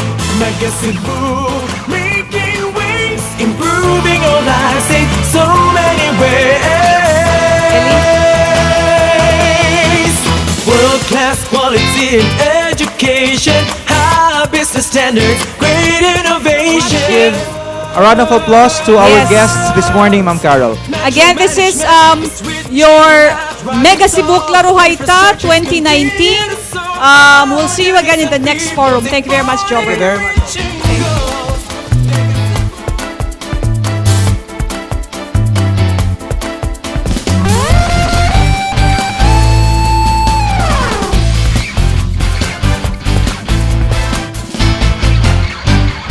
Hello, maayong hapon. Okay, so this is our fifth series of sa ato ang Candidates Forum, which has gone trending last Monday. Okay, so welcome to Klaruhaita. Okay, this and actually every election time, the Mega Cebu group always holds a candidate forum. In 2013, we had one at the UP Cultural Center before the earthquake happened, and then 2016 we also had one at the Ramon Aboitiz Foundation, and this time again. The only difference karon nga forum is that we've made it bigger. In the past two forums, we actually just focused on the local candidates, the mayor, vice mayor, governor, congressman. Now we have opened it up to include the senatorial candidates and the party lists to give you some more information about who to vote for. Okay, so the entire month of March is for the senators and the party list groups. The entire month of April will be for the local candidates. But I'm not alone, karong adlaw. I have a partner with me. Okay, the man, the voice, the man behind the voice, Dante Luzon. Thank you, Carol. Hello and good afternoon. And welcome to our candidates forum for the senatorial candidates. Yes. Klaruhaita. Pag sure, oy. For sure. Is your microphone okay? I hope are our mics okay? Can we have someone check on the mics of the? Okay. So, anyways, we are now live on Facebook.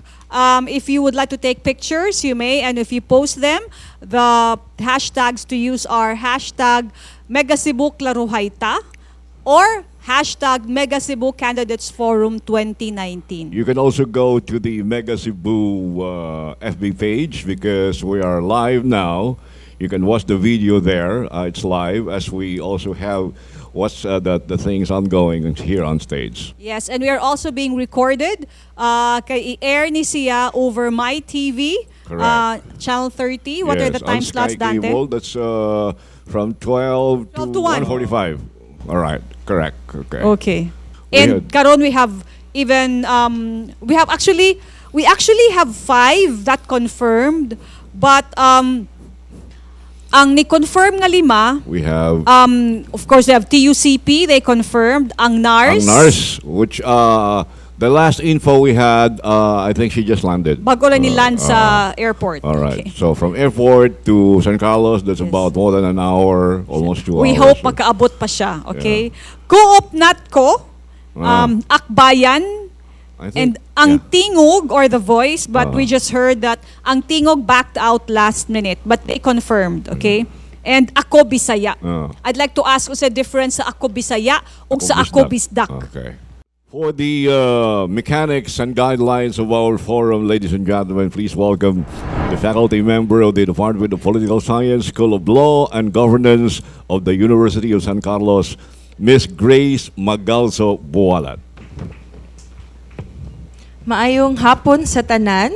As we continue our critical and prayerful discernment in order to ascertain who the rightful candidates and party list to vote for these upcoming elections, allow me to read and discuss the ground rules and mechanics for both candidates and audience. Starting off with the ground rules and mechanics for candidates. Number 1, This forum shall provide a platform for both candidates and voters to engage each other and to guide the discernment of voters in their choice of candidates in the May 13, 2019 midterm elections. We would like to remind each and everyone that this is not a debate. As per COMELEC rules and guidelines, the format will not tolerate grandstanding and or overexposure of selected candidates. Number 2, candidates must address the question, what can you offer Cebu province in general and Metro Cebu in particular as it experiences urbanization? Number 3, campaign videos and banners will not be allowed in the forum. Only a 5-slide PowerPoint presentation is allowed, and only if it is aligned with the candidate's message or answer during the opening remarks and the facilitated discussion. Number 4, be mindful of your time allocation. All candidates must strictly follow the allotted time per segment. Opening and closing messages are limited to a maximum of 3 minutes per candidate. The host will provide the cue for your time allocation during the facilitated discussions and the interaction time with the audience. An electronic timer will guide each speaker for this purpose. Number 5, no candidate is allowed to use foul language in both the main speech and responses. A candidate who violates this rule will be reprimanded. If the offense is repeated after the reprimand, the candidate will be politely asked to leave the forum. Number 6, candidates are instructed to engage each other with respect and dignity. Speakers are not allowed to use insults and damaging insinuations against each other, especially if this can trigger heated discussions. And number 7, a limited number of campaign supporters may join the delegation of the candidate, but they are not allowed openly to campaign, or as per university policy, they are not allowed to loiter in any part of the campus. Let's now proceed with the rules for audience and participants. Number 1, we have a multi-stakeholder audience from the academe, that is educators, students, and staff. We also have from the different sectors, namely labor, transport groups, urban poor, women, agriculture, among other sectors. Number 2, as stakeholders, our primary question to each candidate is, what can you do for Cebu province in general and Metro Cebu in particular?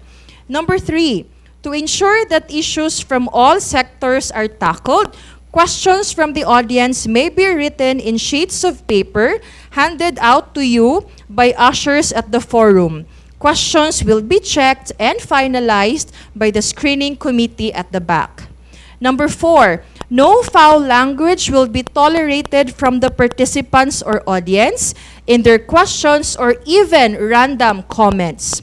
Ushers will approach violators in their seats and they will be reprimanded. And finally, number 5, noise will not be allowed for the entire duration of the forum.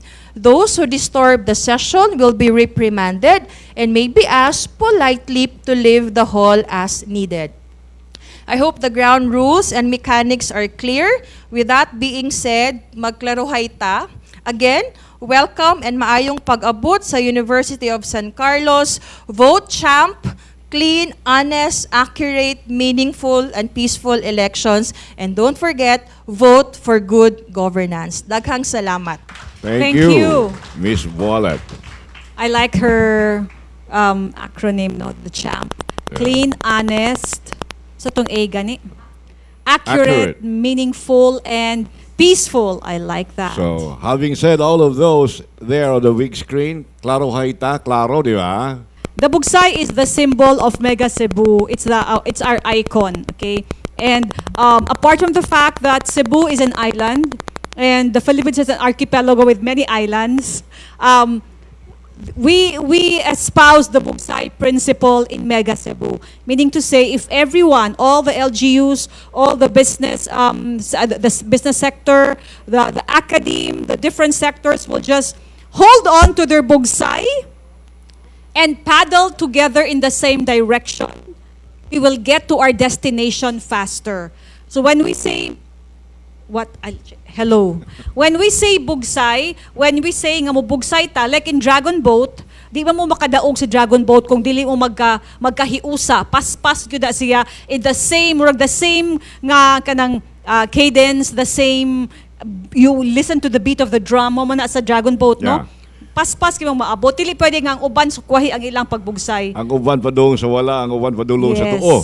Yes. So dili kita maabot sa atong destination kung dili ta synchronize o dili dunga ng atong pagbugsay. Right. Diba? That's why, if you notice, there are signatures here because at the end of the forum, we would like to have all of the candidates, the party list groups, nominees, affix their signature as a sign of commitment Yes. to the vision of Mega Cebu in particular, and of course of the country in general. Kung anong bugsay man, as Carol said, right now Mega Cebu is making waves. So para mas musibog ta, we need a paddle and paspas o coordinated ang atong pagbugsay para makaabutan sa atong destination in due Yes. time. I would like to just explain the waves. Mega Cebu, it's making waves. Waves, na siya meaning, we want a Cebu that's wholesome, advanced, vibrant, equitable, and sustainable. Okay. So making waves. All right, so Dante, I think we should now start. For now, we only have one pa. So would like to introduce our first party list group, the third nominee representing Akbayan, Ms. Doris Dinorog Obena. Hello, Ma'am Doris. The entire floor is yours, ma'am. Yes. Maadjong hapon. Maadjong hapon. Okay, ma'am, since ikaw pa magid ang naa, ma'am, you can take the floor, ma'am, and give us your opening statement. You may stand, you may walk around, but you may also sit Pwede down rin if you yung kang want, ma'am. maglakaw-lakaw. Oh, sige. Oo. Sige, ma'am. Dahangay salamat, Carol, ug Dante. May siguro pud nga maglakaw-lakaw kog gamay para murag mo pa may pag-abot nako gikan gyud sa Tagbilaran, no? Murag nag-early ng snacks lang ko para bisag wala ako paniud to okay lang, no? Pag-abot na to diri para lang gyud ma on time ta sa ato ang gibuhat karon. Kay na anindot kaayo ning aduna tay voters education ug uban pa usa sa mga advokasya usab ilabi na sa mga kaubanan sa Akbayan, no? Labi na sa Akbayan youth. So usbon na ako si Doris Dinorog Obena, naasa din ang mga kauban sa Akbayan. Number 88 din is sa balota ang Akbayan party list. Unya, alang sa kasayuran sa tanan, 21 na katuig ang Akbayan. Sukad sa 1998 sa iyang founding congress, ug labaw na sa 70 kabalaod nun nga napasa sa Akbayan. No? Hangtod karon, naagyapon ang Akbayan nagserbisyo. In fact, nakapadaog na kitawgo sa kasenador, si Senador Risa Hontiveros. Kauban na to. Siya ang national chairperson sa Akbayan. Unya, karong mga sa 2 years pa lang sa paglingkod ni Senador Risa na po na kabalaod nun ang napasa, no? Sa mga 20 na siguro nga Republic Act and 2 years of President Duterte's administration. Mga katunga ni ini, mga gisuwat, no? Sa Akbayan o gisponsoran sa Akbayan o ni Senador Risa Hontiveros. So, usa ka garbo, no? Sa mga sektor, labi nga nagsuporta sa Akbayan. So, ang Akbayan multi-sectoral siya. Natay membro, daghan diri sa Cebu. Cebu Province is sa Region 7 sa Pilipinas. Unya, naa sa kababayenan, naa sa mga fisher folks farmers, no? Kabataan, o halos na lang sektor, transport, labor, PWDs, informal settlers, or kaning gitawag og urban poor, solo parents, senior citizen, daghan kaayo ang mga sektor.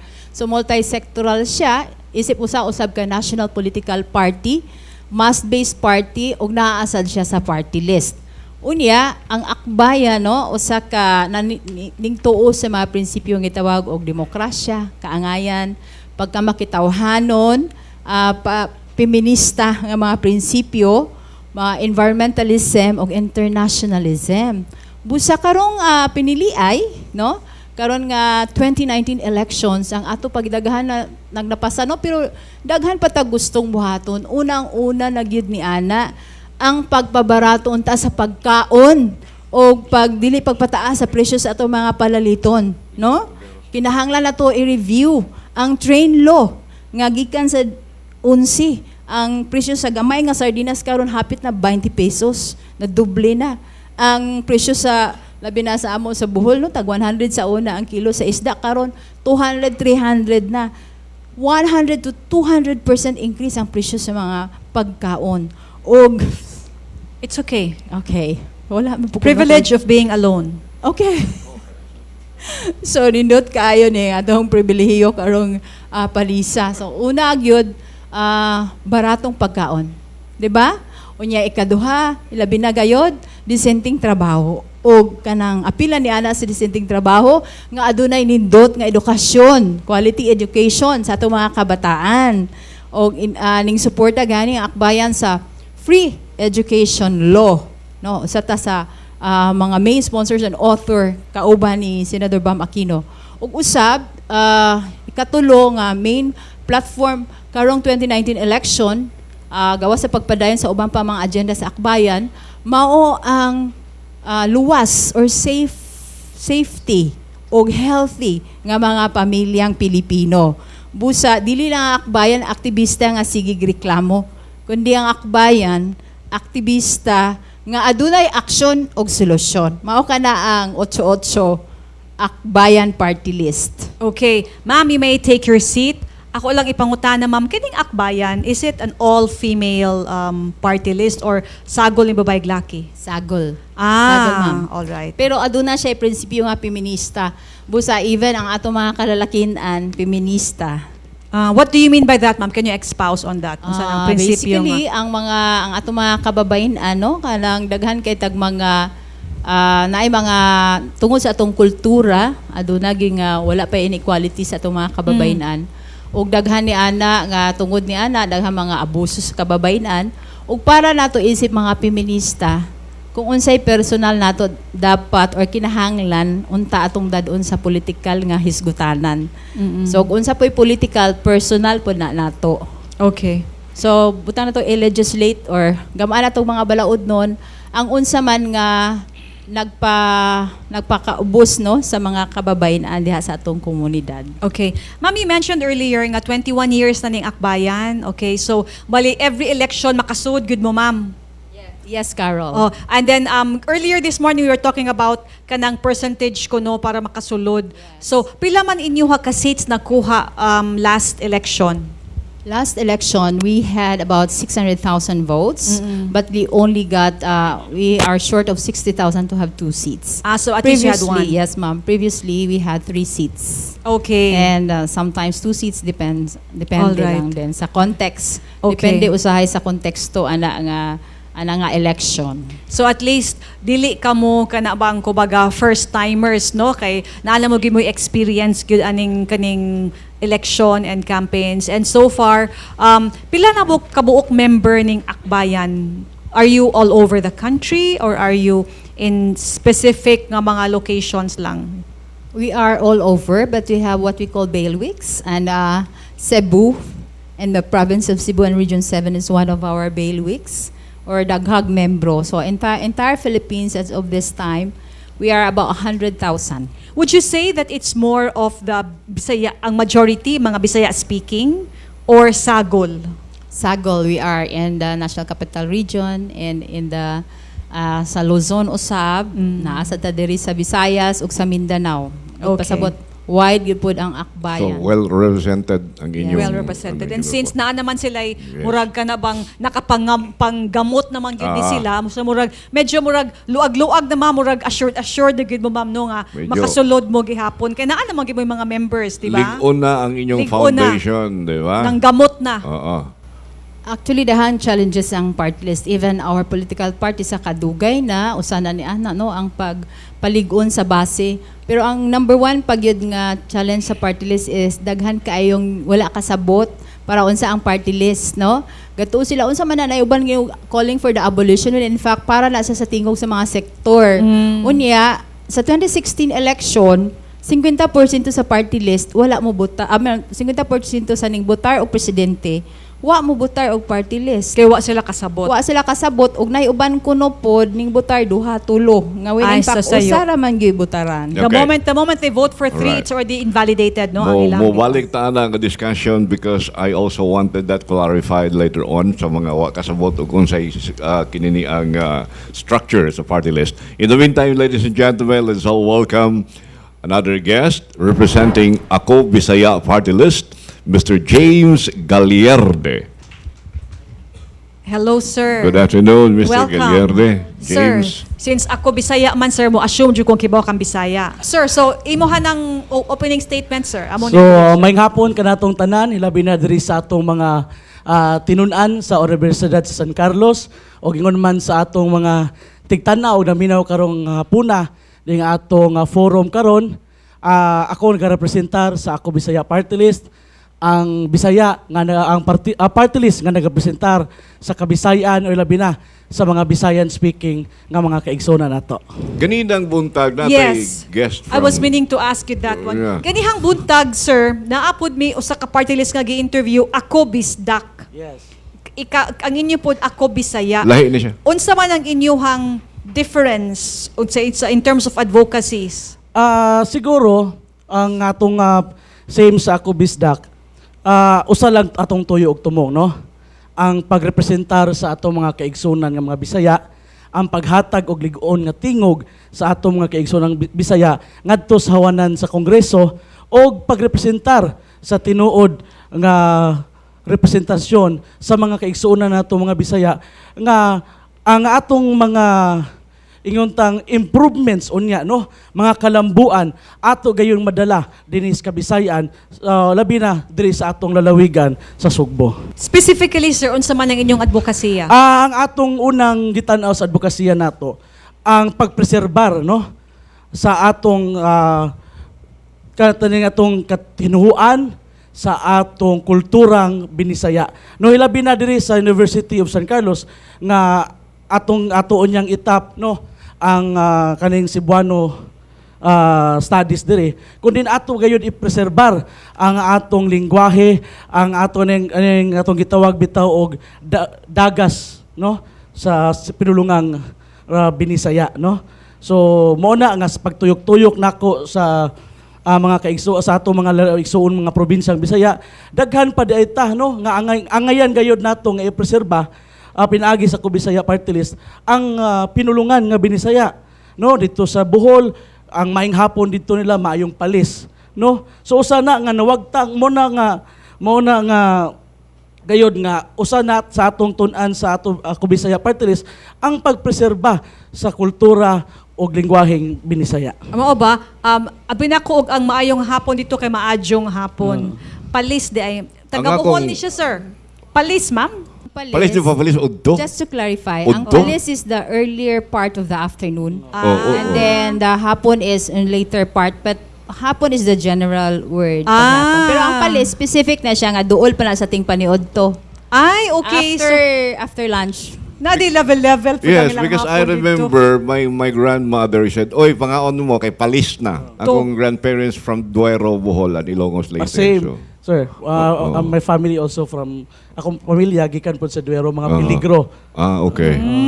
Okay. Right. Interesting. Karon pa kuha na. Unsa man poy sa gabi kanang early evening na apoy laing nga kuan is or gabi gihapon. May tawag po na to kilom-kilom. Kilom-kilom. Dusk. Twilight. But you don't say maayong kilom-kilom. You say maayong gabi. it's twilight. Okay. Di ba? Kilom-kilom Yes. is twilight. Banag-banag, kadlawon. Kadlawon. But you don't say maayong banag-banag. Dili. Hans. No. You say maayong buntag lang, no? Oo. Nalingaw ko aning maayong palis. Anyways, kumusta ang atong kampanya? How have you been, how active have you been? Asa na mo naabot? Kana atong iyon na pangutana sa inyong duha.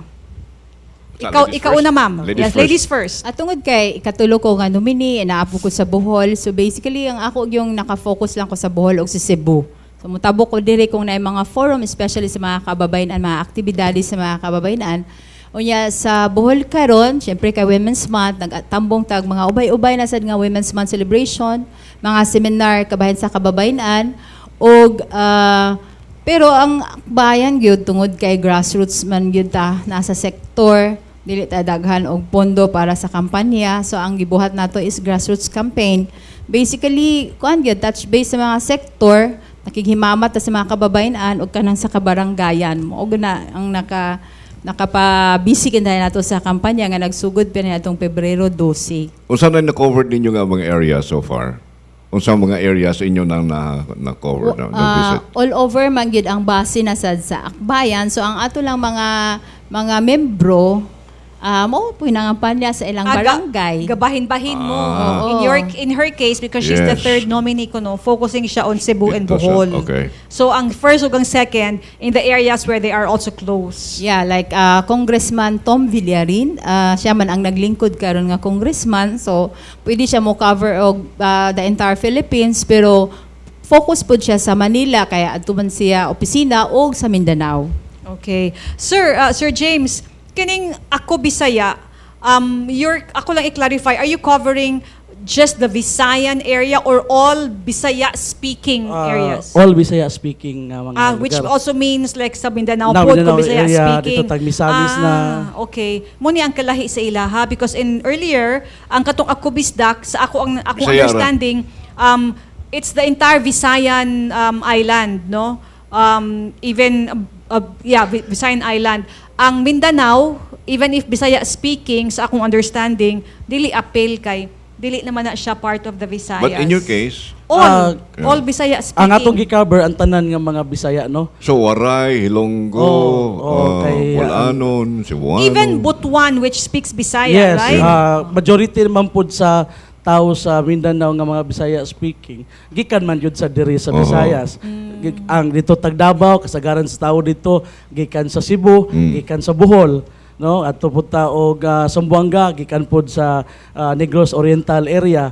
So ato pon silang gitap dito, ato silang gipabalo nga adunay usa ka party list nga nindagan karon para sa pagkuan sa mga Bisaya, no? First time ba ninyo ning ako Bisaya, sir? Una namong pagdagan karon. Ba? In your case, first ma'am? timer. Dugay, 21 yeah. years na 21 din ka sila. tuig. Oo. Naay mga pangutana diri namo, sir, sa this morning pa ni siya, and also in the past, no? Mga Miss Universe questions.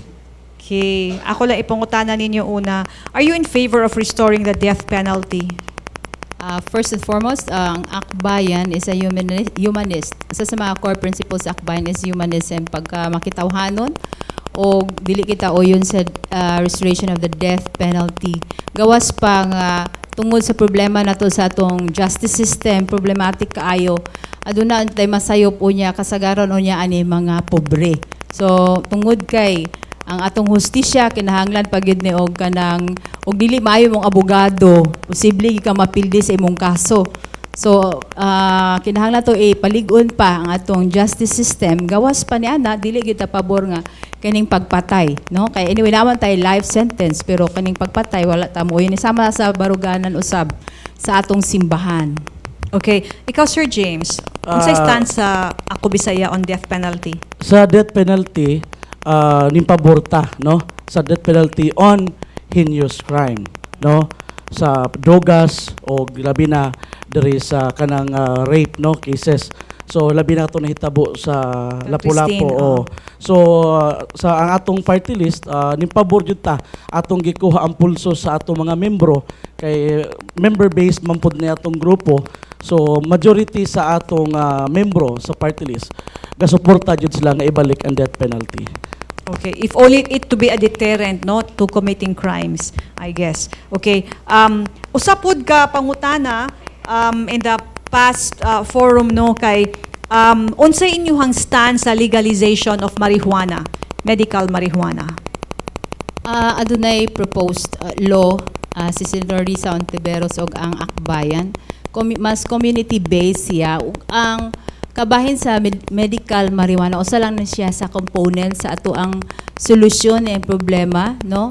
Unya adunay mga specifics ni ana kinahanglan nga unang-una FDA approved, ikaduha kanang prescribed by a physician, dili lang siya basta-basta nga mapalit over the counter o usa na sa nalata na proposal. So in effect, you are in favor basta naalay mga Regulation. sakto nga mga measures. Okay. Sir Kamo, James. sir. Same po no, sa ako Bisaya Party List, we're in favor. Basta i-regulate lang onya proper background sa maong kung kinsa katong mugamit atong medical marijuana, no? Okay. So, okay pod mo. Oo. Unsa inyong stand on federalism? Are you in favor or not, and why?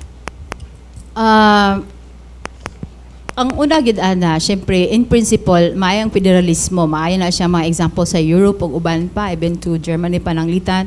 Ang kuan lang is doon na pa manggutay wide kaayo nga dynastiya dinhi sa atong nasod.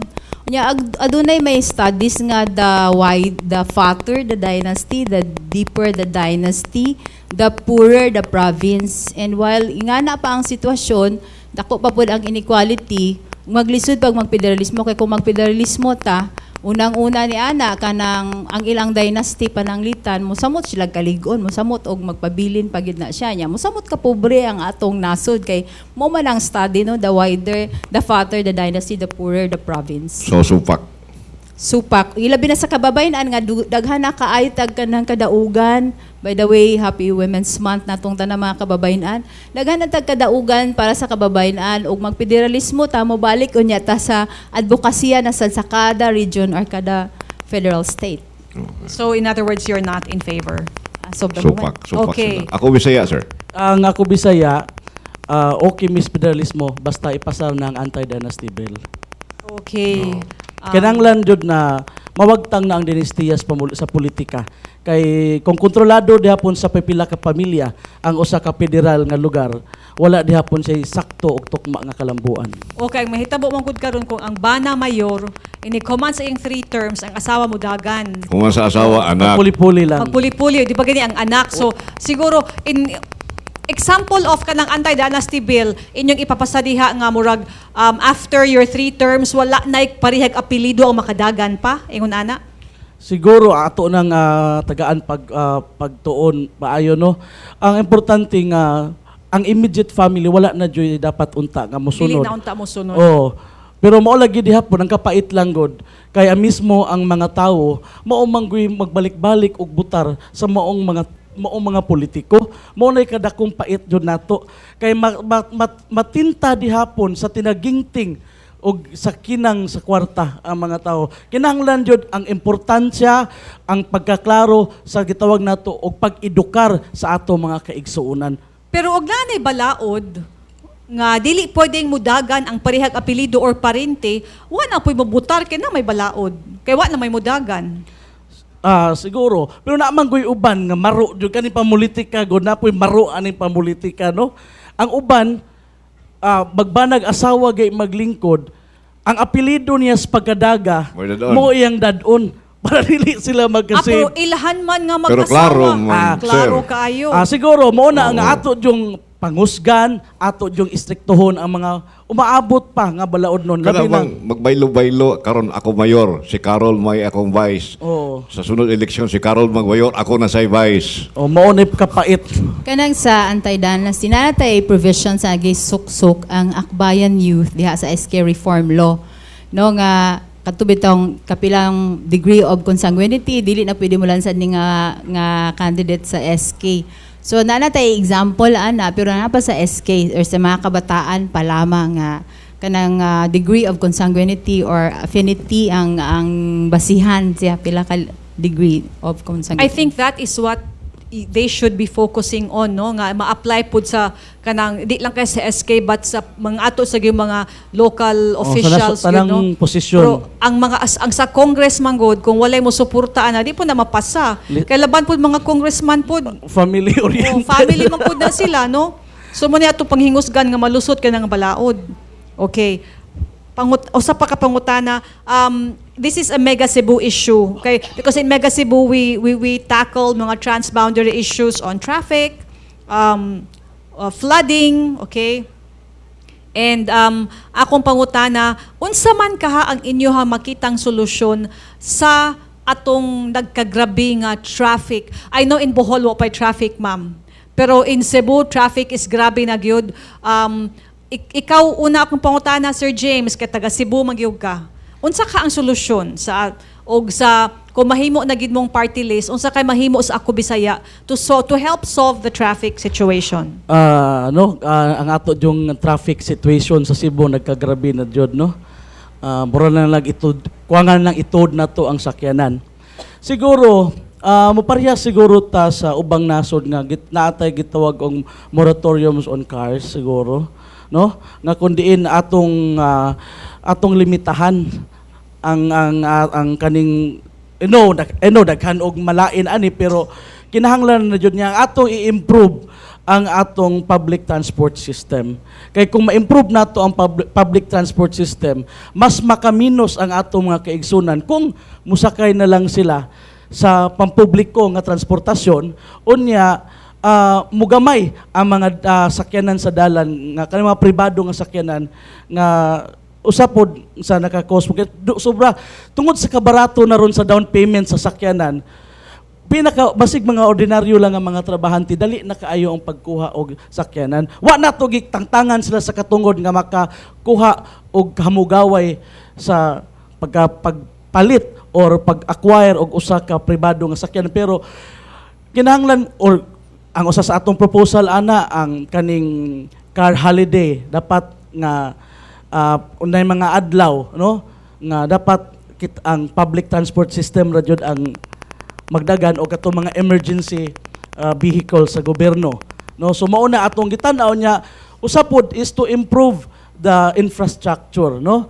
Ang problema nato sa Cebu, nagkadagko ang atong mga building, nagkagamay ang atong mga dalan. Mao jud ay atong problema. So na may uban pod nga makiglantugi sa gobyerno nga dili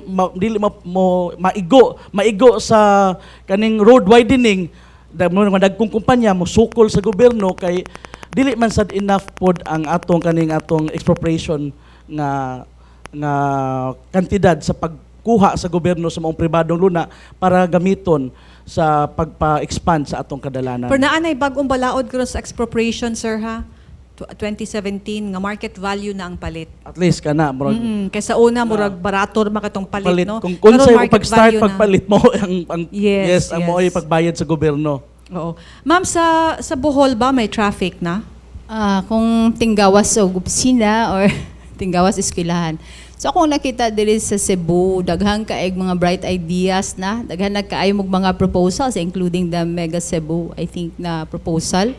In fact, I've also read na sa Regional Development Council na i-propose niya nga Metro Cebu Traffic Management Council na sa giingon sa DOTR nga Integrated Transport System nga nag-include ana sa BRT, LRT, monorail transport dito sa Mactan. Daghan kaay mga proposals tungod ka highly urbanized na gyud ang Cebu City o kanini ang propose nga Mega or Metro Cebu.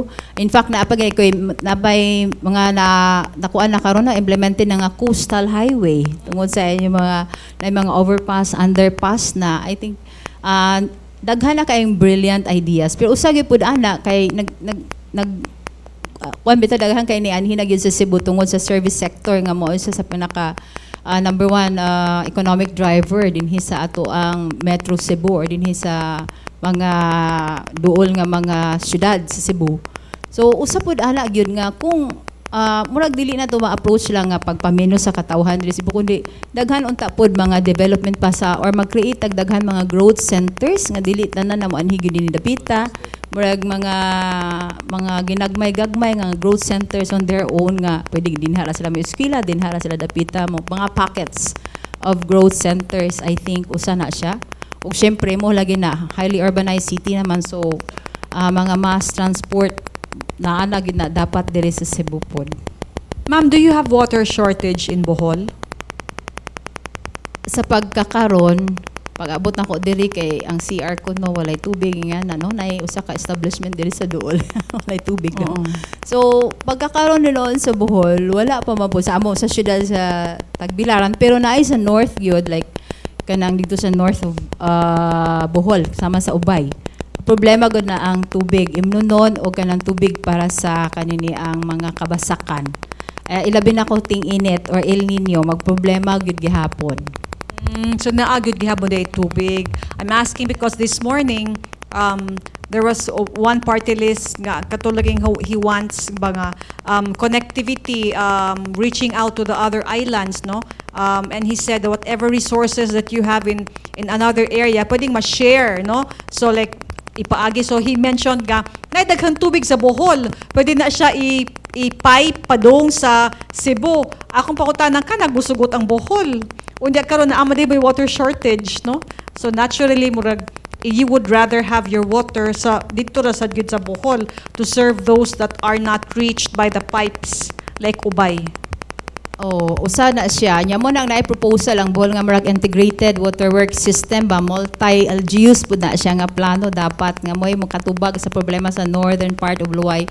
Do nakadungog na sa una nga kaning mga tubig sa mga inabanga nga na bitaw nga mag-awas lang gyud padung siya sa dagat pero daghan sa una wala pa man pud ko kakuan sa kakuha kung naaduna bay bag-ong konsultasyon pero sa una diha ning babag ni ana.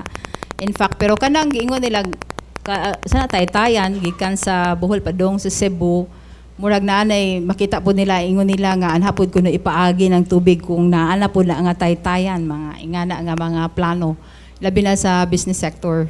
Last question for the both of you, ma'am. Ang kining Mega Cebu, naami giduso nga bill actually sa Congress. Usbon na po ni siya og file na pod iniga next, no? Actually, gi-file nag-una sa 2013, ni pag-abot sa 2016, gi-refile na pod. Yeah, i-refile na po daw. It's the Mega Cebu Development Authority because for now, ang Mega Cebu is a coordinating body. Wala ba tayo may juridical personality to enter into contracts, to implement projects. Okay, so that's why we filed the MCDA, the authority para the Mega Cebu Development Authority. We call it Mega Cebu because if we say metro, then we're just limited to Karkar to Danao. But we call it Mega para maapil ang tibuok probinsya sa Sugbog yun. So that we can, because we have already the roadmap, we just need to be able to implement it without really depending on national government. Okay? So ang among hangyo ninyo, if you have read it, God willing, makalingkod mog usab akbayan, kay 21 years naman mo ma'am, ug makasud po si Ako Bisaya, will you help us pass the bill by supporting it? So para na mo isip usa ka Cebu-based nga party list, no? 100% ang among assurance nga mosuporta sa maong pagpasaka og balaod nun sa pag-create sa Mega Cebu Development Authority. Kay sa panahon karon nga ang Cebu kinahanglan na jud nga adunay moduma in terms of pang long-term development para di na magkadaiya ang pulisiya sa kada munisipyo. Aduna na guidance, sakto nga guidance, sakto nga mo guide sa mga LGU padulong sa sakto og tukma nga kalambuan. Thank you very much. Kamo ma'am. Sa akong tadaw no, akong gibasa, especially na pa ni as technical assistant sa JICA, nindot kay mga pagtuon and si expert assisted ning maong proyekto mas nasayod pud ang Cebu sa unsa ka maayo ning proyekto. Ang ako lang no isip naman ko mo involved ko usahayo kini nga ni mga proyekto pananglitan as a development entrepreneur mga bagong mga reforms sa mga klaseng spatial or unsa nga mga kinds of development, urban or rural development. Ang usa ka prinsipyo nga akong gihuptan mao nga number 1, gawa sa usa ka maayo kay nga idea, bright idea kasi daghan mo kay bright ideas na nga usay ibutang lang sa suok. Technically feasible pareha sa Mega Cebu project. Usa sa akong konsiderasyon mao ang gitawag og political acceptability. Dili pasabot nga acceptable sa usa ka politician or politiko, kundi political acceptability meaning ang mga katawhan nakasabot usab niini nakakuyog ang mga partners and stakeholders sa mao nga proposal diin mo'y makaingon nga walay rason ang usa ka politiko nga di mo suporta niini. So daghan magugitag bright ideas but we just needed to become politically acceptable meaning acceptable sa katawhan. So tungod kay usa kini ka mga hiyas no sa usa ka maayong panggobyerno or good governance. Sangan sa akbayan, especially diri sangan sa akbayan sa Cebu, ang akong nabasa nga mga areas, Karkar ug daghan pa kaayo mga syudad nga apil unta aning Mega Cebu, daghan sa tagmembro diha sa akbayan. Unya ang akbayan nagahupot gyud sa gitawag og participatory nga panggobyerno, demokrasya, busa nindot kaayo ni nga ikonsulta sa mga membro sa akbayan. Dili ko muuna, no, dili lang sa akbayan kun dili diha sa mga kabaranggayan. Ako pod na involved sa Open Government Partnership Project sa Bohol. Pilot ang Bohol sa gitawag og OGP in the local government.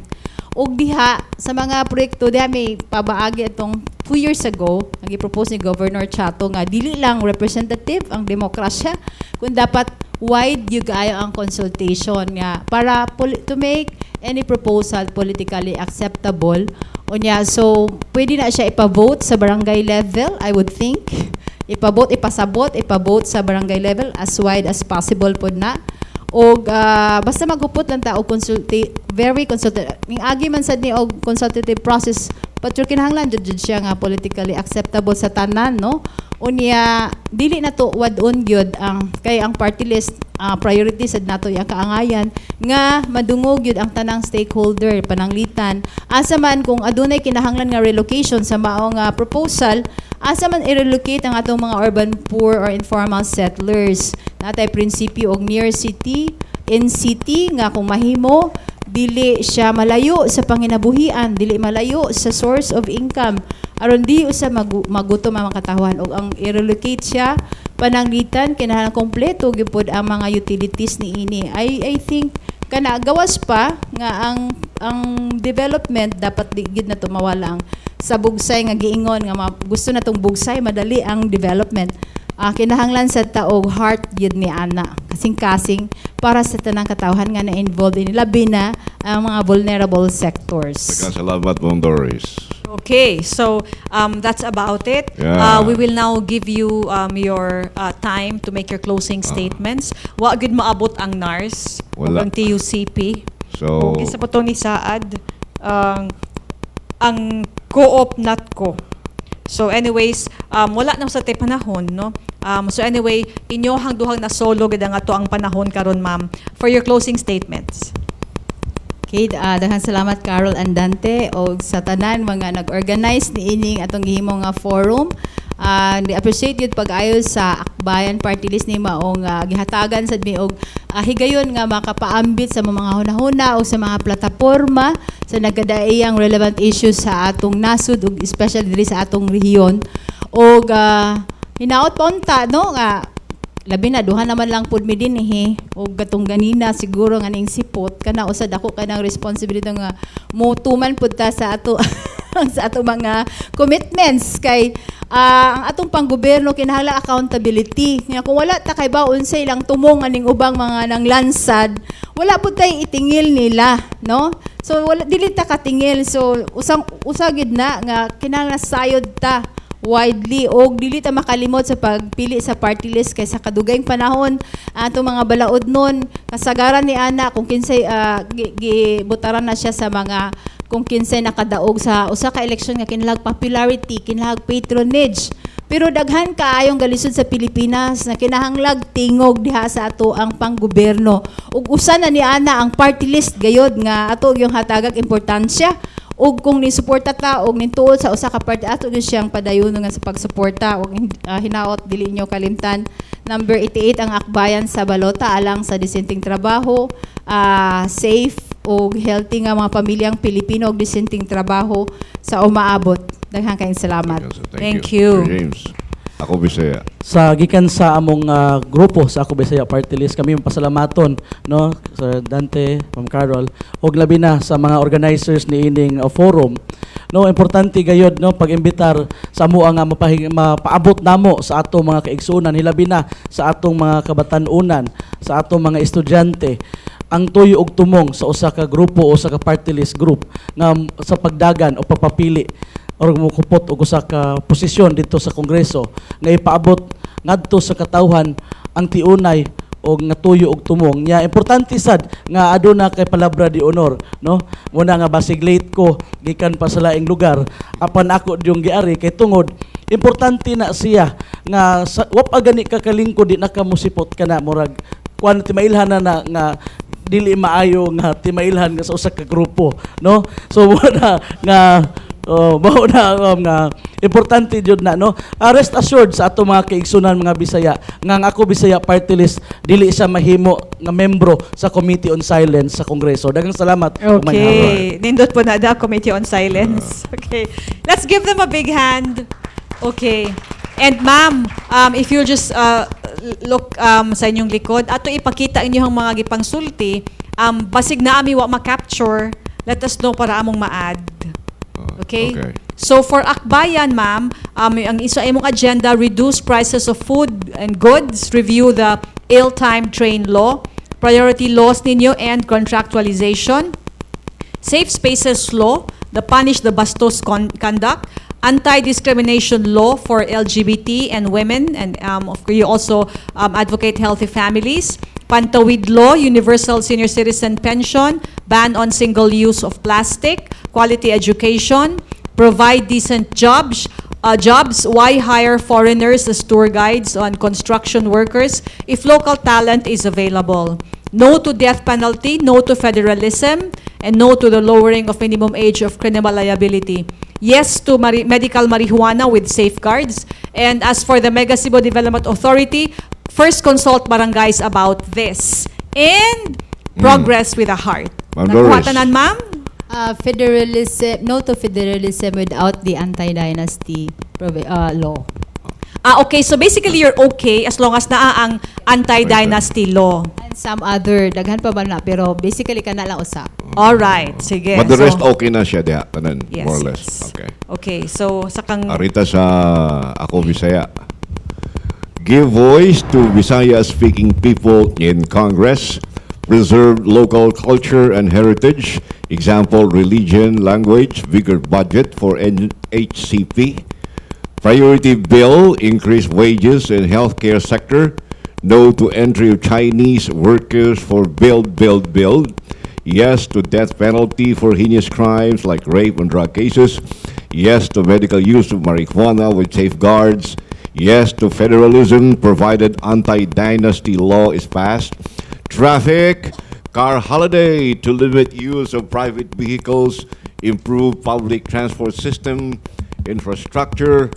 Then we have pipe interconnectivity, tap LGUs with abundant sources of water to address the Cebu water shortage.